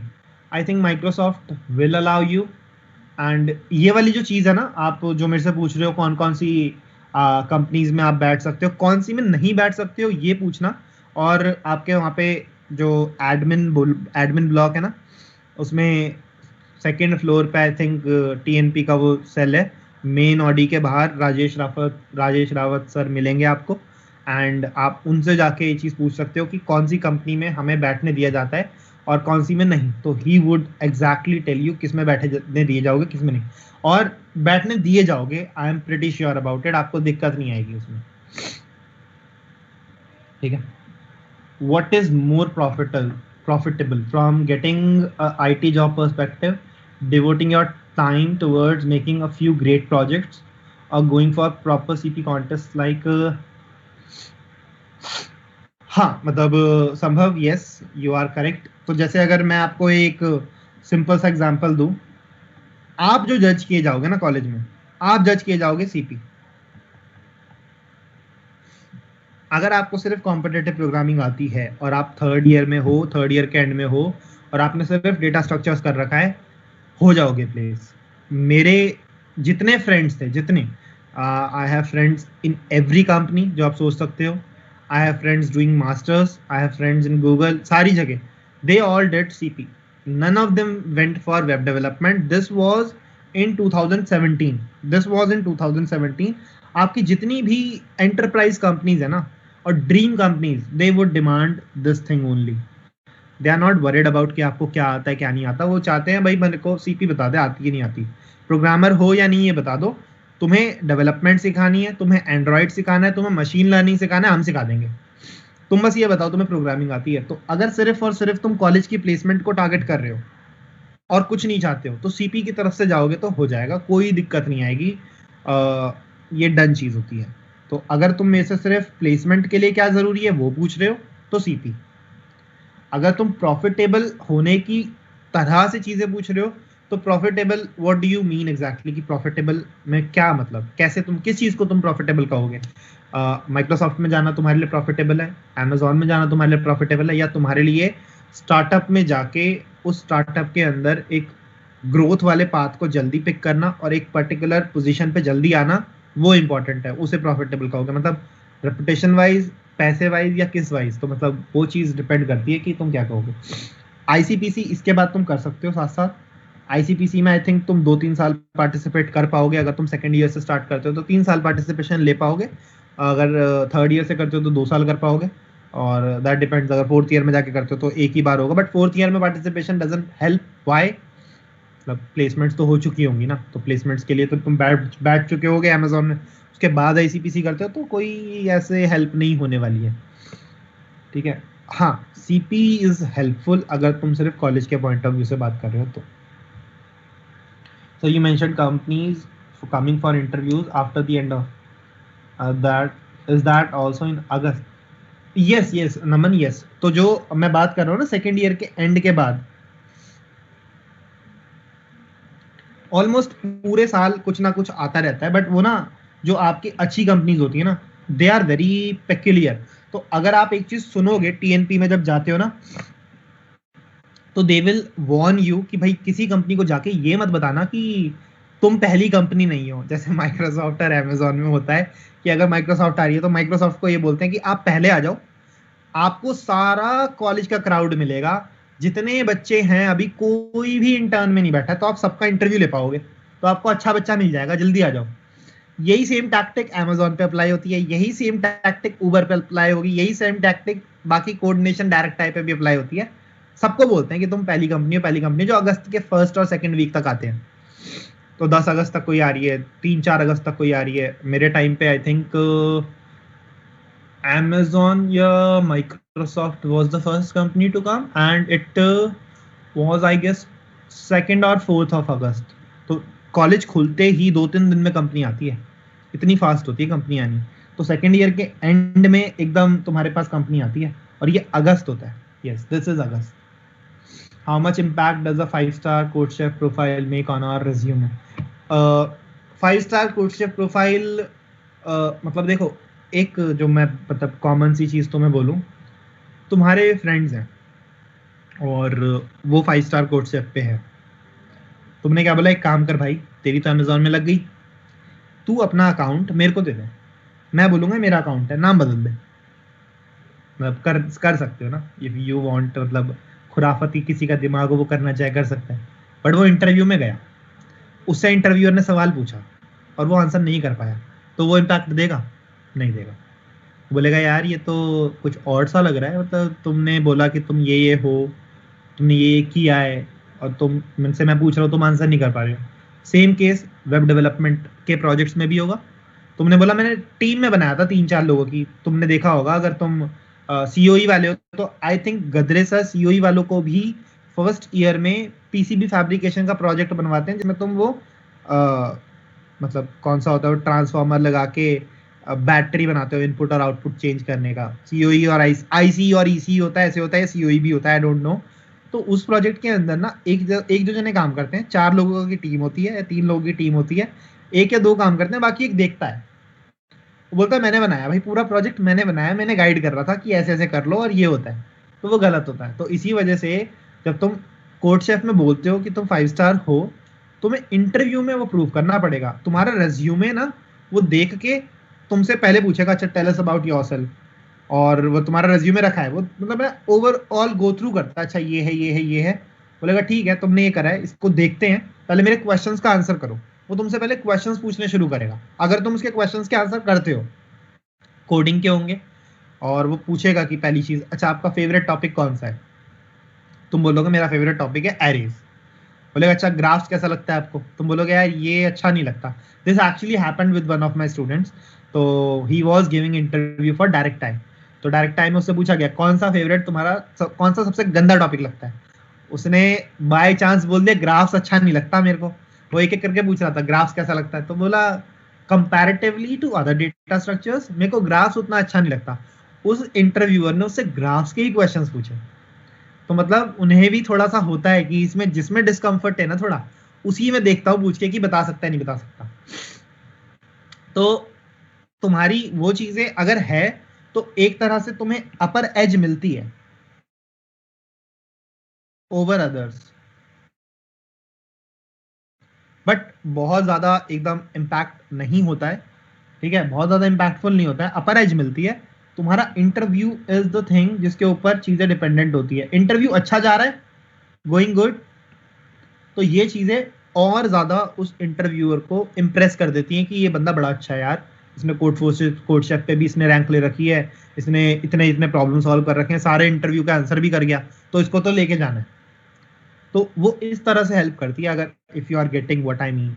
वो ऐसे हेल्प नहीं करती इंटरव्यू गंदा गया और कोड शेफ पे तुम्हारे मतलब 7 स्टार हो, नहीं हेल्प होगी। तो इस तरह से होता है, ठीक है। Core subjects like database OS are important, yes. Core subjects, तो तुम्हारे पास जो थ्योरी की चीज आएगी ना, तो पिनाकी सर है एक, आई थिंक तुम्हें पता हो सीओई के, तो वो ओएस पढ़ाते हैं, आई थिंक बुक बोलते हैं गैल्विन, एंड नंबर अच्छे देते हैं, ठीक है। तो मतलब फिक्स होती है उनकी रेंज कि भाई इस नंबर से इस नंबर तक की रेंज होगी, इसके ना ऊपर दूंगा इसके ना कम दूंगा। तो मतलब हमारे टाइम में होता था। तो अब जो ओएस होता है तो गैल्विन बुक आती है, तो ये पढ़ लेना, स्टडी इट, क्लास में ही पढ़ लेना, ही टीचेस गुड। क्लास में जो तुम्हारी बुक होगी ना, गैल्विन वाली बुक होती है, टैनाबॉम आती है नेटवर्किंग की, अगर तुम पढ़ते हो तो नेटवर्किंग पढ़ लेना, एक दूसरा सब्जेक्ट। ये ना जो तुम्हारे कॉलेज के कुछ सब्जेक्ट्स होते हैं जिन पे तुम्हें प्रायोरिटी देनी होती है, तो ओएस, नेटवर्किंग, डीबीएमएस और कंपाइलर डिजाइन, अगर चाहो तो, नॉट दैट इंपॉर्टेंट। बाकी के सब्जेक्ट्स तो तुम क्लियर करने के लिए पढ़ते हो ना, डीबीएमएस, नेटवर्किंग, ओएस, इसको ऐसे मत पढ़ना कि तुम्हें सिर्फ क्लियर करना है। नोट्स बनाना प्रॉपरली, सारी चीजों को गो थ्रू करना, बुक पढ़ना, और तब जाके जब तुम इंटरव्यू में बैठोगे ना, तो तुम्हें ये सब्जेक्ट्स आते होंगे। ड्यूरिंग द करिकुलम इटसेल्फ जब तुम्हारा करिकुलम चल रहा है तभी कवर करने की कोशिश करो। जो तुम्हारी दिक्कत आती है, एनएसआईटी के जो प्रॉफ्स होते हैं ना, they are actually very good. अगर तुम उनसे कुछ पूछोगे जो तुम्हें समझ नहीं आ रहा, दे विल एक्सप्लेन यू। मतलब परमानेंट फैकल्टी, गेस्ट फैकल्टी की मैं बात नहीं कर रहा हूँ, I don't know guest faculty कौन आ जाए, बट मेरे टाइम पे जो गेस्ट फैकल्टी आती थी that was also very good. They actually have good knowledge और उन्हें चीज़ें पता होती थी, और अगर तुम उनसे कुछ डाउट पूछते हो तो they actually answer these things. तो तुम ये पूछ सकते हो, ठीक है। तो actually you can ask them कि भाई इंटरव्यू के क्वेश्चंस कैसे होते हैं इन सब्जेक्ट से, दे विल टेल यू कि किस तरह से होते हैं। तो you have a very good opportunity in चीज़ों से रिलेटेड भी, कि तुम्हारे प्रॉफ्स तुम्हारी हेल्प कर जाएं। Government job in PSU or private job in MNC, which is better option? Yes, I would say कि that is something which is personal preference. अगर तुम मेरे से बोलोगे कि तुम्हें PSU में जाना है, तो PSU में जाने के लिए तुम्हें गेट का एग्जाम देना होगा, और आई थिंक रैंक तुम्हें मतलब बिलो 100 लानी पड़ती है। I have one senior, she gave the GATE exam and she worked in PSU, but then she's मतलब उसे शायद तो पसंद नहीं आया और वो IIT में स्विच मार गई, and then she is studying for MTech and I think PhD in VLSI. तो she was from ICE, ठीक है, तो she was from ICE and उसने दिया था। तो this depends on you। देखो, अगर तुम्हें चाहिए कि भाई गवर्नमेंट और प्राइवेट में कुछ फर्क नहीं है। देखो, अगर तुम आईएएस की बात करते हो, तुम बोलते हो मैं डिस्ट्रिक्ट मजिस्ट्रेट लगूंगा और मैं आईपीएस बनूंगा, तो ठीक है, तुम्हारे हाथ में पावर आएगी, तुम्हारे हाथ में कंट्रोल आएगा, तुम एक्चुअल में मतलब जिस पुलिस स्टेशन में जाओगे तुम्हें सल्यूट मारा जाएगा और वो सब होगा। अगर वो चीज़ तुम चाहते हो तो फॉर श्योर तुम वो कर सकते हो, कोई दिक्कत की बात नहीं है। हाँ, अगर तुम प्राइवेट और मतलब गवर्नमेंट जॉब में डिफ्रेंशिएट करोगे तो आई थिंक प्राइवेट जॉब में तुम्हें ज़्यादा पैसा मिल सकता है, सिक्योरिटी का कोई ऐसा कंसर्न नहीं होता है, तुम अपने स्किल सेट के बेसिस पे हो ना वहाँ पे, सिफारिश से तो लगे नहीं हो, तो तुम निकाले नहीं जाते हैं अनलेस एंड अनटिल तुम बहुत ही मतलब वाहियात काम कर रहे हो जो कोई नहीं करता। तो इट डिपेंड्स ऑन यू, मतलब कोई डिफरेंस नहीं है गवर्नमेंट और प्राइवेट जॉब में दीज डेज, तुम किसी में भी जा सकते हो। प्राइवेट में थोड़ा पैसा ज़्यादा होता है गवर्नमेंट जॉब के कंपैरेटिवली। या अगर गवर्नमेंट में तुम रिश्वत लेने वाली जॉबों में घुस जाओ, जहाँ चलती है मतलब घूसखोरी, तो मतलब अलग बात है, बाकी तो आई डोंट थिंक कि गवर्नमेंट में उतना फायदा है। तो अगर सीपी नहीं आती पर रिसर्च पेपर बना हुआ है तो एमएल में बहुत एक्सपीरियंस हो तो इंटर्नशिप प्लेसमेंट हो पाएगी? सॉरी, नहीं। मतलब अगर सीपी नहीं आती है और तुम टेक्निकल राउंड नहीं निकल पाओगे तो नहीं होगी एमएल में। मतलब देखो, कॉलेज में तुम्हारे कोई कंपनी ना ऐसे नहीं आती कि एमएल की प्रोफाइल के लिए हम रिसर्चर हायर कर रहे हैं, वी आर हायरिंग मतलब पर्सन जिसने पीएचडी में माइटी भी होता हो जो तुम कह रहे हो, बट नहीं, उससे पहले नहीं होता। तुम्हारा जब तक डोमेन स्पेसिफिक नहीं है ना, अभी तुम क्या हो, फ्रेशर्स हो, एक्सपर्ट्स नहीं हो, तुम एक्सपर्ट्स नहीं कहलाते हो, कि मतलब तुम फ्रेशर्स बोले जाते हो। फ्रेशर्स में क्या होता है, पूल बहुत बड़ा होता है, कंपनीज का पूल है, तुम किसी भी कंपनी में जा सकते हो, तुम रोबोटिक्स की कंपनी में जा सकते हो, तुम एम्बेडेड की कंपनीज में जा सकते हो, तुम आईटी कंपनीज में जा सकते हो, तुम कोर कंपनीज में जा सकते हो, तुम नॉन टेक कंपनीज में जा सकते हो, तुम किसी भी कंपनी में जा सकते हो, कोई सी भी ब्रांच का बंदा जा सकता है। तो आईसी वाले रोबोटिक्स वगैरह, ईसी वाले रोबोटिक्स वगैरह करते हैं, और वीएलएसआई वाली फील्ड में जा सकते हो, किसी में भी जा सकते हो जिसमें तुम्हारी। तो इसका मतलब क्या हुआ, तुम्हारी जो पढ़ाई है वो अभी डोमेन स्पेसिफिक नहीं है। तो एमएल के अंदर जब तुम जाते हो तो एमएल में जो बीएमडब्ल्यू वगैरह हायर करती है, बीएमडब्ल्यू हो गई, मर्सिडीज हो गई, अगर तुम इसमें एमएल में जाते हो तो हाँ, हो सकता है कि ये कंपनीज तुम्हारे को अलाउ कर दे, बट जनरली नहीं होता, बहुत बहुत लिमिटेड होगा। मतलब अगर तुम 1 लाख लोग देखोगे, 1 लाख में से तुम्हें 10 बार लोग मिलेंगे जो इस तरह से चले गए, बट बाकी नहीं। स्टार्टअप्स में जा सकते हो, अगर तुम मेरे से एमएल की बात कर रहे हो सिर्फ और सिर्फ, तो स्टार्टअप में जाते हो। रिसर्च पेपर इज समथिंग जो तुम्हारी उस फील्ड की नॉलेज को सपोर्ट करता है। रिसर्च पेपर इज, और तुमने देखा होगा रिसर्च पेपर भी ग्रुप में करते हैं लोग, प्रोफेसर बताते रहते हैं और तुम्हारे साथ 2-3 फ्रेंड्स होते हैं जो तुम्हारे रिसर्च पेपर में हेल्प करते हैं। प्रॉफ का नाम पहले आता है, फिर तुम लोगों का नाम आता है, तो उसमें भी तुम बताते हो कि मैंने टीम में काम करा है, मैंने इंडिपेंडेंटली रिसर्च पेपर नहीं लिखा। तो मेरा एक सीनियर था जो इंडिपेंडेंटली रिसर्च पेपर लिखता था, but now he went to US और वो यूएस में एक यूनिवर्सिटी है, यूपेन आई थिंक, और उसमें से वो अपनी मास्टर्स कर रहा है, एंड वो रिसर्च पेपर इंडिपेंडेंटली लिखता था, and he was very good with core वाली चीज़ों में, तो वो उधर चला गया एंड वो उसमें कर रहा है।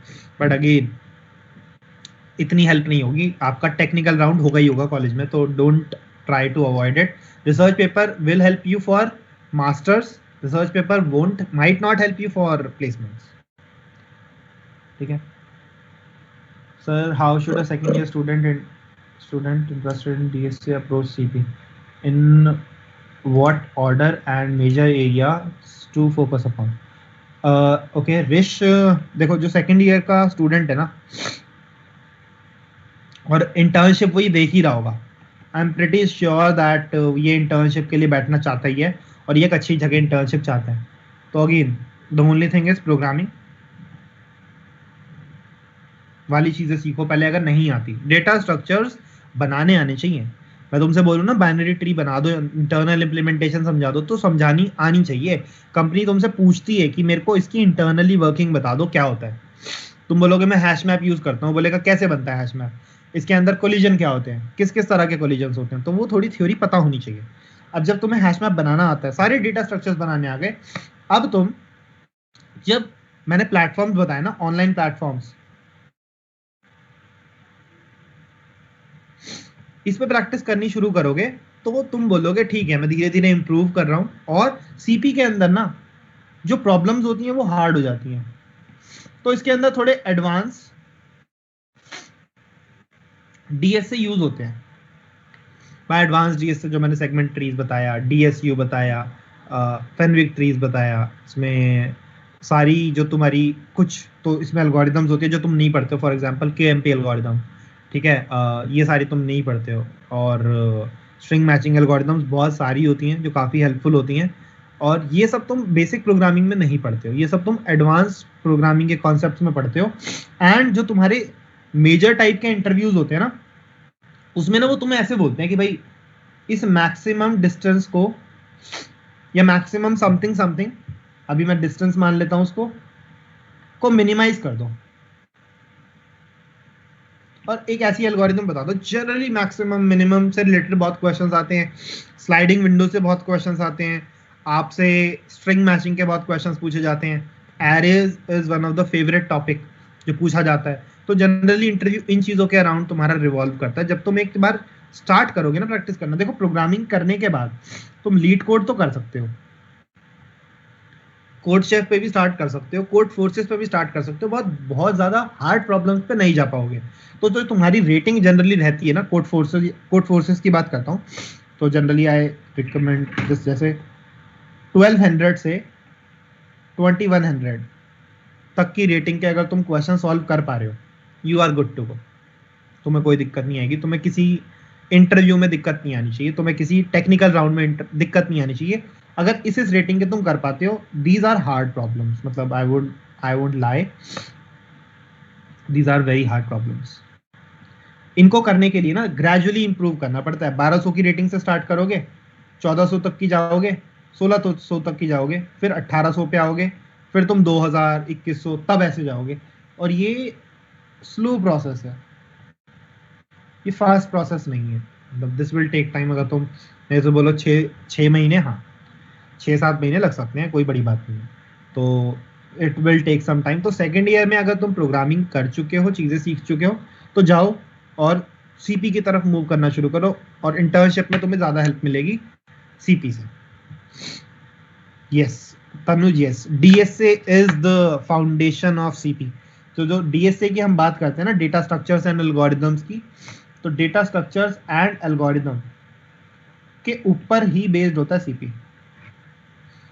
ये फाउंडेशन है, जब तक तुम्हारी ये नहीं चीज क्लियर होगी तुम सीपी नहीं कर सकते हो। सीपी अगर तुम्हें करनी है तो DSA is important, without it won't help you that much.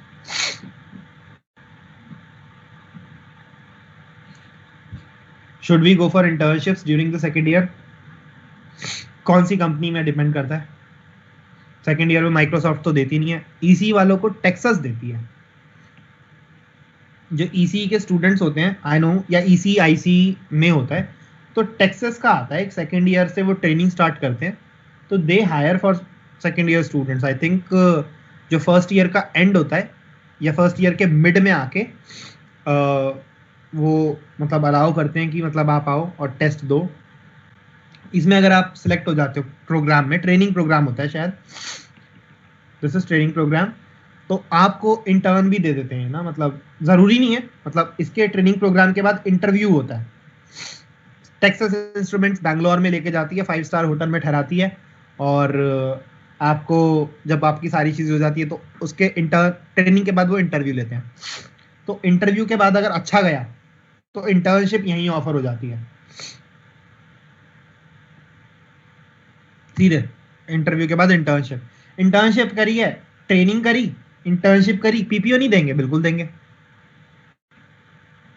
PPO मिल जाता है।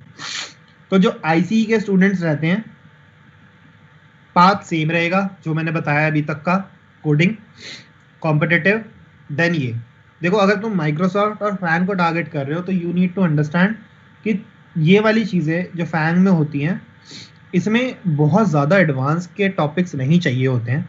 कॉलेज से अगर बैठ रहे हो, बहुत एडवांस नहीं चाहिए। सेगमेंट ट्रीज और ये सब चाहिए होगा थोड़ा बहुत, डीएसयू वगैरह बहुत चाहिए होगा, बट बहुत ज़्यादा हायर रेटिंग के प्रॉब्लम्स तुम सॉल्व कर रखो, नॉट नेसेसरी। बट हाँ, एक डिसेंट लेवल तुम्हें आना चाहिए और डिसेंट लेवल के तुम क्वेश्चन कर सको। वो सिर्फ प्रैक्टिस से ही पॉसिबल है, without practice it's not possible. Leet code उठा के लोग पूरा खा जाते हैं, मतलब आई हैव सीन पीपल जो लीड कोड के ऑलमोस्ट 80-90% क्वेश्चन कर चुके हैं। आई हैव सीन पीपल जो कोड फोर्सेस के कोई भी कॉन्टेस्ट को नहीं छोड़ते हैं, अगर वो छूट भी जाता है तो उसको बाद में देते हैं वर्चुअली। तो कोड फोर्सेस पे एक फीचर होता है कि वर्चुअल कॉन्टेस्ट दे दो, तो उस टाइम पे जो रैंक आनी चाहिए थी वो एक्चुअल में आ जाती है।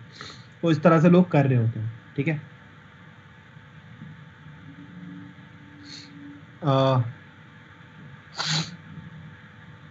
आईसीई का सेम रहेगा तनुज, प्रोसेस सेम रहता है। आईसीई के अंदर यू नीड टू अंडरस्टैंड, तुम्हारी एक कंपनी आती है जो तुम्हारी ब्रांच स्पेसिफिक होती है, बाकी सारी कंपनीज तुम्हें अलाउ करती है। आईटी सेक्टर की सारी कंपनीज तुम्हें अलाउ करेगी बैठने के लिए, मोस्टली सब बैठने को अलाउ करती है। अब उस वाली पर्टिकुलर चीज के लिए अगेन तुम्हारे को प्रोग्रामिंग आनी चाहिए, और वो कुछ एक्सपेक्ट नहीं करते तुमसे कॉलेज में, ठीक है।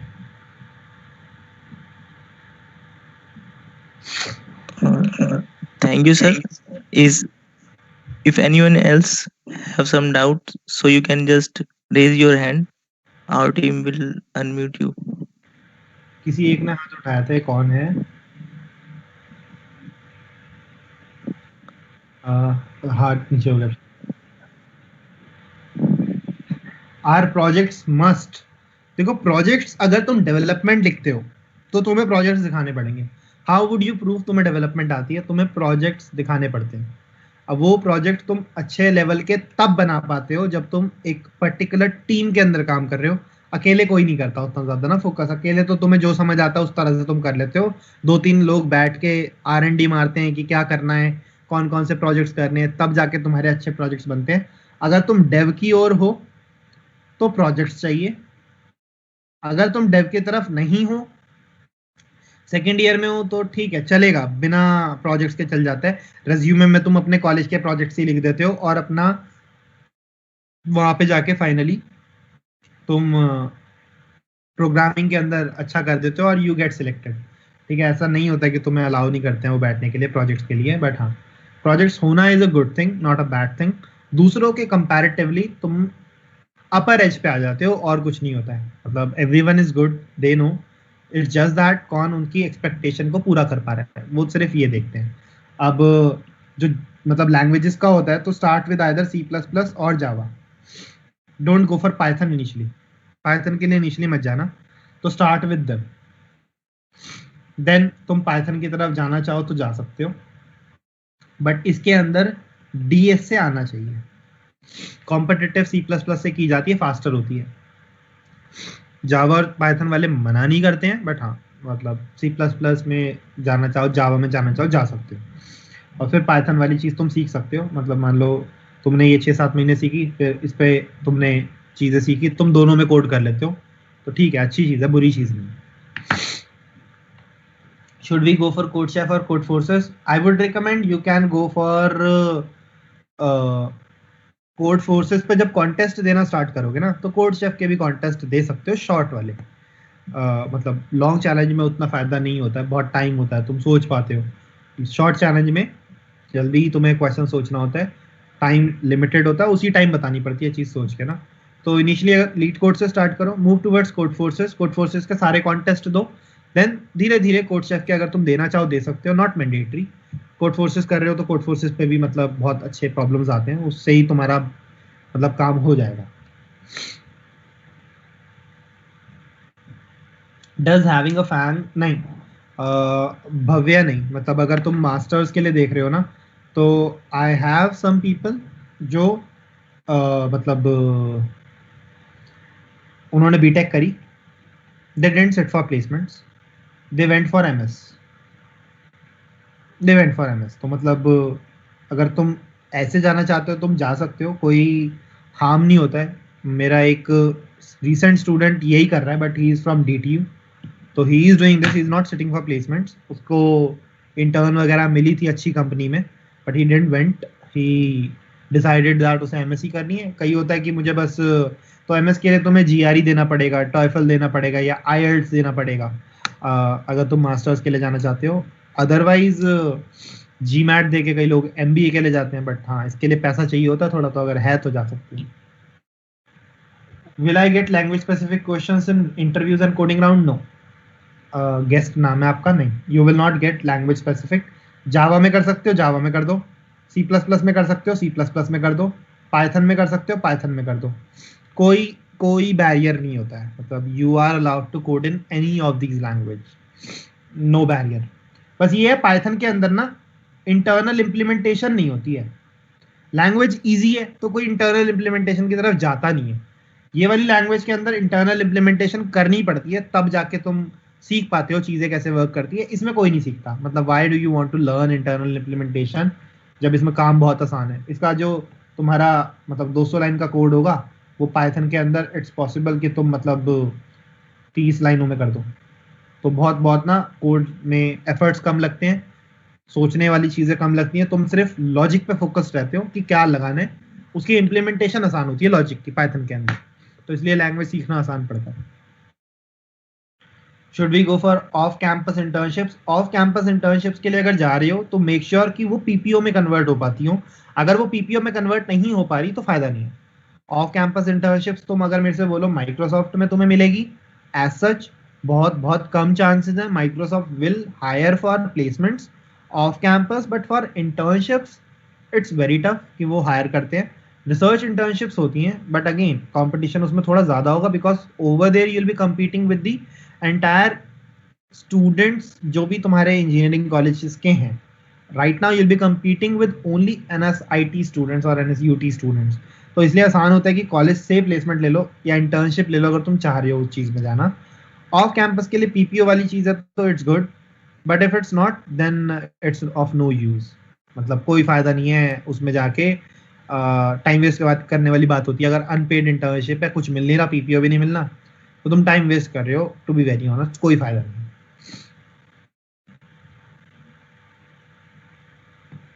Very unrelated, but do you know anything about game development scene in India?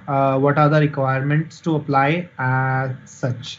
देखो गेम डेवलपमेंट जो होती है ना, मतलब मैं तुम्हें बता देता हूँ। अगर तुमने सुना हो गेम डेवलपमेंट के लिए टेंसेंट गेमिंग सुना होगा एंड यूनिटी सुना होगा तुमने, है ना। और जो गेम डेवलपमेंट की फील्ड होती है ना, जो तुमने गेमिंग की कंपनी सुनी है, they all offer game development roles. तो अब जो ये पबजी बनी है, ये जो बनी है, ये बनी है अनरियल इंजन पे,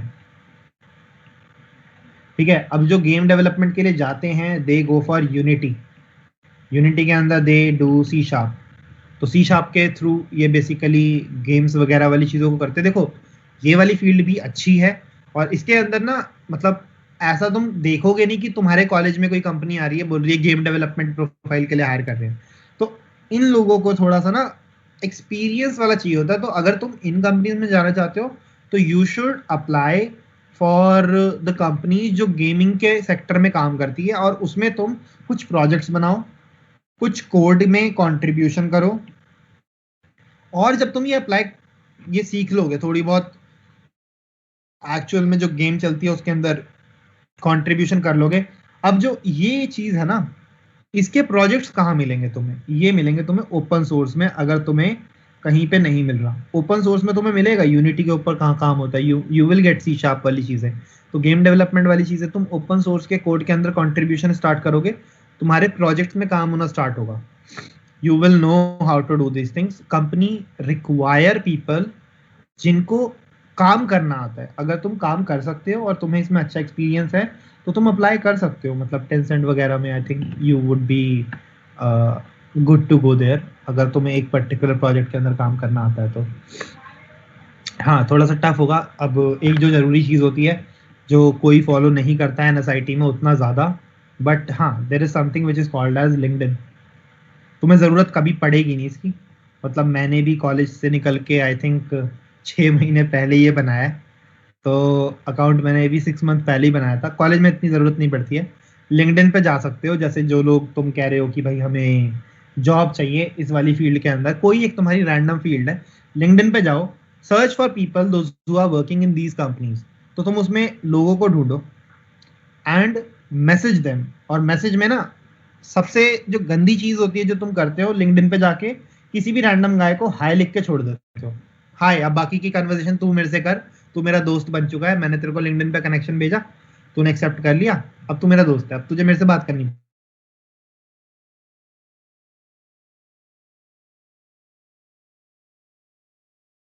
जो भी तुम्हें लिखना है, उसके बाद यहाँ पे जो तुम्हारी क्वेरी है ना वो लिख दो। आखिरी में थैंक्स लिख के खत्म करो।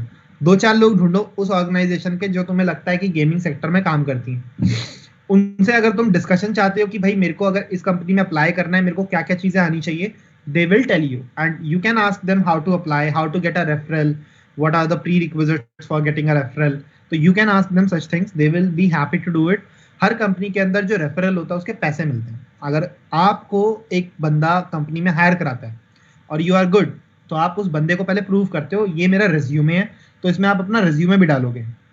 आई am telling this for people those who are not मतलब लुकिंग फॉर ऑर्डिनरी स्ट्रक्चर, मतलब they want to go outside और they want to explore other fields जो जनरली कॉलेज में आपको नहीं मिलेंगी for sure.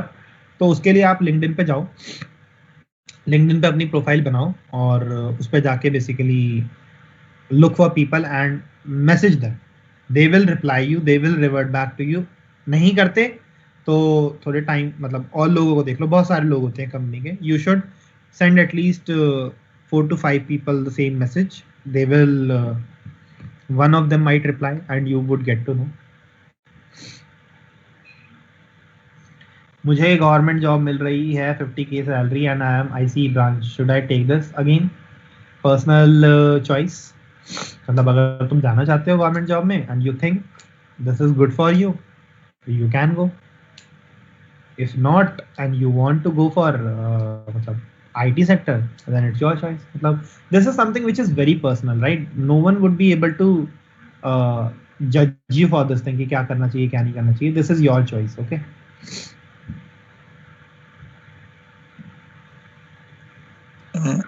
Anyone else? So I have a personal doubt. Yeah. First of all, thank you so much, sir, for such a wonderful session. Like this was one of the best sessions that I've ever attended. And so when you were talking about skillification, like were you talking about other skills like new technologies that we have, or like developing up already skills that you already have? No. And so what would be the correct time for learning a new tech like ML or web dev? हाँ, जब आपको देखो एक ना वो होता है जैसे आप कोड फोर्सेस पे जाके कॉन्टेस्ट दे रहे हो, आपको दिख रहा है मेरी रैंक ठीक ठाक आ रही है, मैं ठीक ठाक क्वेश्चंस कर पा रहा हूँ और अब मैं स्टेबल हो चुका हूँ इस चीज़ पे। मैं मेरे को कॉन्टेस्ट में प्रैक्टिस करना है, अब मेरे को कुछ नहीं करना पड़ता, मैं जाता हूँ, मैं कॉन्टेस्ट देता हूँ और मेरे को कॉन्टेस्ट से रिलेटेड कुछ डेटा स्ट्रक्चर्स को सर्व करना पड़ता है। मैं साइट खोलता हूँ, मतलब साइट्स होती हैं CP एल्गोरिथम्स, अगर तुमने सुना हो तो जनरली जो अगर तुम सोचो कॉम्पिटिटिव प्रोग्रामर्स जो होते हैं वो ड्यूरिंग कॉन्टेस्ट एल्गोरिथम्स नहीं देखते, तो that's wrong, they look at the algorithms. अगर चीज़ें देखनी होती है तो CP एल्गोरिथम्स पे जाके वो जनरली देख लेते हैं या कहीं पे भी रैंडमली गूगल सर्च कर लेते हैं, मिल जाती है चीज़। तो जब तुम्हें लगता है ना कि भाई हाँ मेरे को चीज़ें आ गई हैं, मैं कॉन्टेस्ट में जाता हूँ, मेरी रैंक भी ठीक ठाक आती है, मैं कॉन्टेस्ट में अगर मान लो 6 क्वेश्चन आते हैं तो 6 में से मैं 4 क्वेश्चन सॉल्व कर लेता हूँ, तो ठीक है, यू आर गुड, मतलब you are doing good. 4 question 5 question solve कर पाते हो, कई 6 भी करने लग जाते धीरे धीरे, then you should go towards new technology जो तुम्हें नहीं आती। जैसे अब तुम बोलोगे मेरे को जावास्क्रिप्ट में डेवलपमेंट सीखनी है, मैं नोड जेएस सीखूंगा। अब मेरा मन है मैं मशीन लर्निंग की साइड जाना चाहता हूँ, तो मैं मशीन लर्निंग सीखूंगा। तो पहले अपना बेस स्ट्रॉन्ग कर लिया, यू आर प्रिटी कॉन्फिडेंट कि इंटर्नशिप से रिलेटेड जो तुम्हें चीजें चाहिए थी वो तुम्हें आती है। अब तुम उसमें जाना चाहते हो, भाई अब मेरे पास कुछ बचा है नहीं इसमें, मुझे सिर्फ कॉन्टेस्ट देने पड़ते हैं, क्वेश्चंस करने पड़ते हैं, सारी चीज़ें ऑलमोस्ट मेरे को पता है, I will go and I will start मतलब लर्निंग मशीन लर्निंग और अदर स्टफ। ये जो करेक्ट टाइम है, अगर तुम सेकेंड ईयर में हो करंटली तो it's not the correct time, और तुम्हें कोडिंग नहीं आती तो not the correct time. Second year में इंटर्नशिप 1 साल लगाओ, कोडिंग और कॉम्पिटिटिव पे लग जाओ 1 साल। 1 साल में you would become very good. जब सेकेंड ईयर में तुम्हारी इंटर्नशिप आएगी, इंटर्नशिप्स के लिए तुम बैठे, इंटर्नशिप्स तुम्हारी निकल गई अगर तो बहुत अच्छी बात है, नहीं निकलती तुम्हें पता है कि भाई मतलब बहुत सारे रीजंस होते हैं। ऐसा नहीं होता कि इंटर्नशिप में अगर तुम 10 लोग बैठे हो तो 10 में से देखो उनकी लिमिटेशन होती है, वो 2 लोग ही लेके जाएंगे। तो even if you are very good but other वाला दूसरा candidate was better than you, तो they will hire another candidate for intern. तो अगर इंटर्न नहीं मिलती और तुम्हें लगता है कि भाई हाँ मैं प्रैक्टिस करता रहूंगा, मेरी जो चीज़ें चल रही है वो चलती रहेंगी, मैं कॉन्टेस्ट देता रहूंगा, तो मैं जाऊंगा और मैं मशीन लर्निंग वाली चीज़ों में एक्सप्लोर कर सकता हूँ। आई हैव सीन पीपल जिन्हें मशीन लर्निंग नहीं आती, जिन्हें वेब डेवलपमेंट नहीं आती, they have completely relied on CP and they have been to Google. मतलब if you are just looking for CP and you don't want to go for web, that's your personal choice. करते रहो, 4 साल competitive करो, कोई दिक्कत नहीं है, तुम प्लेस हो जाओगे। बट ये ध्यान रखना है कि जब तुम कर रहे हो कॉम्पिटिटिव तो तुम कॉन्टेस्ट देते हो और जेन्युइनली देते हो। You don't look for solutions from others, you don't ask for solution from others, and तुम वो चीज़ें करते हो एंड कोड शेफ के देते हो तो वो भी तुम्हारे से होते हैं। क्वेश्चन सोच के तुम लॉजिक सोच पाते हो, तो इट्स गुड। मत जाओ वेब डेवलपमेंट के लिए, बट हाँ अगर तुम्हें बाय चांस स्टार्टअप्स में जाना है और इंटर्न चाहिए आउटसाइड द कॉलेज, होता है ना कि भाई मेरे को इंटर्न नहीं मिल रही, सेकंड में मेरे को नहीं मिली इंटर्न, मेरे को थर्ड ईयर में जब सब लोग इंटर्नशिप करते हैं मेरे को भी इंटर्नशिप करनी है, तो मैं किस में जाऊंगा? मैं देखूंगा जोमेटो में ऑफ कैंपस अप्लाई करूंगा। Zomato will ask me for web development. अगर मैं उबर में जाता हूँ तो Uber might not ask me, but Zomato आपसे पूछेगा, स्विगी आपसे पूछेगा, आपके जितने नए स्टार्टअप्स हैं दे विल आस्क यू। अगर आप एंड्रॉयड में करते हो जोमेटो में अप्लाई कर सकते हो, स्विगी में अप्लाई कर सकते हो, अर्बन क्लैप में अप्लाई कर सकते हो, जितनी आपकी एप्लीकेशन है ना जो नई नई आ रही है सब में अप्लाई कर सकते हो। तो उनमें आप अप्लाई करना शुरू कर दो, सीनियर्स आपको मिलेंगे हर जगह आपके, दे विल रिकमेंड यू। तो इंटर्नशिप चाहिए तो स्टार्टअप्स में मिलती है, एंटरप्राइज नहीं हायर करते ऑफ कैंपस एज सच, हाँ स्टार्टअप्स हायर करते हैं। तो वेब डेवलपमेंट तब करोगे जब तुम्हें लगता है ऑफ कैंपस इंटर्न के लिए जाना और अच्छी कंपनी में जाना। अगर नहीं तो ठीक है, मतलब कोई ऐसी दिक्कत नहीं है। Zomato might hire you on CP as well, but that depends like कि कौन सी प्रोफाइल का रोल है। वेब डेवलपमेंट में इंटर्नशिप की फील्ड बहुत ज्यादा बढ़ जाती है अगर तुम ऑफ कैंपस जाते हो। Thank you sir. Open source में कंट्रीब्यूट करने के लिए प्री रिक्विजिट क्या है? डेवलपमेंट। ओपन सोर्स में जाने के लिए डेव आनी चाहिए। क्यों? क्योंकि ओपन सोर्स में ना जो भी तुम देखोगे, वेब डेवलपमेंट की ऑर्गेनाइजेशन बहुत ज्यादा मिलेगी। अगर तुम मेरे से पूछते हो C++ में अगर मेरे को आती है और मैं ओपन सोर्स में कंट्रीब्यूट करना चाहता हूँ तो मैं जाऊंगा और मैं C++ में मोजिला फायरफॉक्स के अंदर उसका कोड बेस समझ के मैं स्टार्ट कर दूंगा मतलब डेवलपमेंट C++ के अंदर करनी। आई हैव सीन पीपल जो C++ में डेवलपमेंट करते हैं इनिशियली और फिर दे गो टू माइक्रोसॉफ्ट में दे हायर पीपल। अगर तुम SDE हो ना और तुम अप्लाई करते हो और तुम्हें अच्छे खासे प्रोजेक्ट्स हैं तुम्हारे रिज्यूमे में on some development, it's not mandatory to have a particular tag with you to go into a FANG level company. It's mandatory to have good projects in your resume. So that projects can be based on your personal projects and they must be good. They can belong to your open source projects. They can belong to your internships. But in internships, you don't contribute to that much level. They would give you a very small module in which you would be a very small part of that particular team and आप बहुत छोटा सा code लिखते हो and that is you sign NDA, non disclosure agreement। तो जिस company के लिए भी तुम इंटरव्यू देने जाओगे ना तुम दूसरी कंपनी का बता नहीं सकते हो। तो फॉर एग्जांपल जो मेरे फ्रेंड्स वगैरह थे, दे वेंट फॉर ARM, तो गए थे ARM वगैरह में, and the project that they did over there, that project was supposed to be released for public after, like मतलब थोड़े बहुत और चेंजेस करने के बाद। तो इसलिए इट्स इम्पोर्टेंट कि आप उस पर्टिकुलर कंपनी के प्रोजेक्ट को ऑथेंटिक रखो। उसकी मतलब आप ऑथेंटिसिटी खराब नहीं कर सकते। दुनिया में तुमने ढिंडोरा पीट दिया कि ये हो रहा है वहाँ पे, तो that is something which is not allowed. तो NDA साइन होता है उसके लिए। तो you won't be able to tell what you did in your internship. हाँ, टेक्नोलॉजी बता सकते हो, क्या यूज करी थी, क्या काम था वो बता सकते हो, किसके ऊपर काम था वो बता सकते हो। प्रोजेक्ट में क्या था, I don't think you are allowed to do that. तो NDA साइन होता है, ठीक है। Anyone else?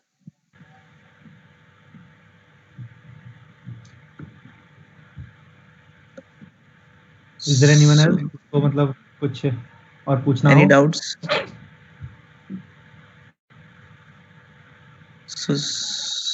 So sir, I don't think so. Anyone else have doubt? Okay, तो ठीक है। तो guys, I think that's it Sir, for this session. yeah.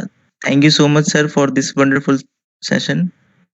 I am sure all of us will be taking a lot from this session. हम just generally कभी-कभी बोल देते हैं कि अच्छा सेशन था, but this was really really amazing session, sir. Thank you so much. मतलब I would love to come to campus as well. Yeah, और sure, sir, sure. I will come for the campus and I will meet the teachers as well. बहुत time हो गया, मतलब मेरे teachers तो EC वाले थे, मेन COE के भी थे थोड़े बहुत। दिस इज माय नंबर, मतलब इस पे तुम मेरे को कांटेक्ट वगैरह कर सकते हो। जनरली नंबर पे ना मैं कॉल नहीं उठाता हूँ, और व्हाट्सएप मेरा जो जनरली रहता है ना वो मतलब भरा रहता है। तो हो सकता है व्हाट्सएप पे मैसेजेस वगैरह स्किप हो जाएं। तो I share where there are not many groups. तो मतलब तुम मेरे से लिंक्डइन पे भी कनेक्ट कर सकते हो।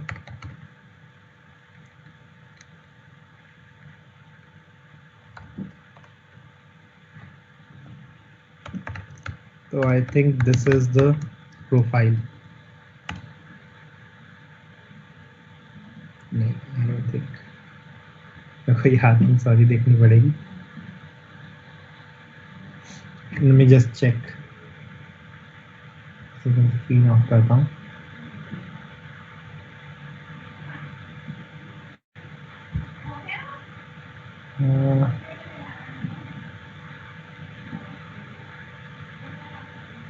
मिनट।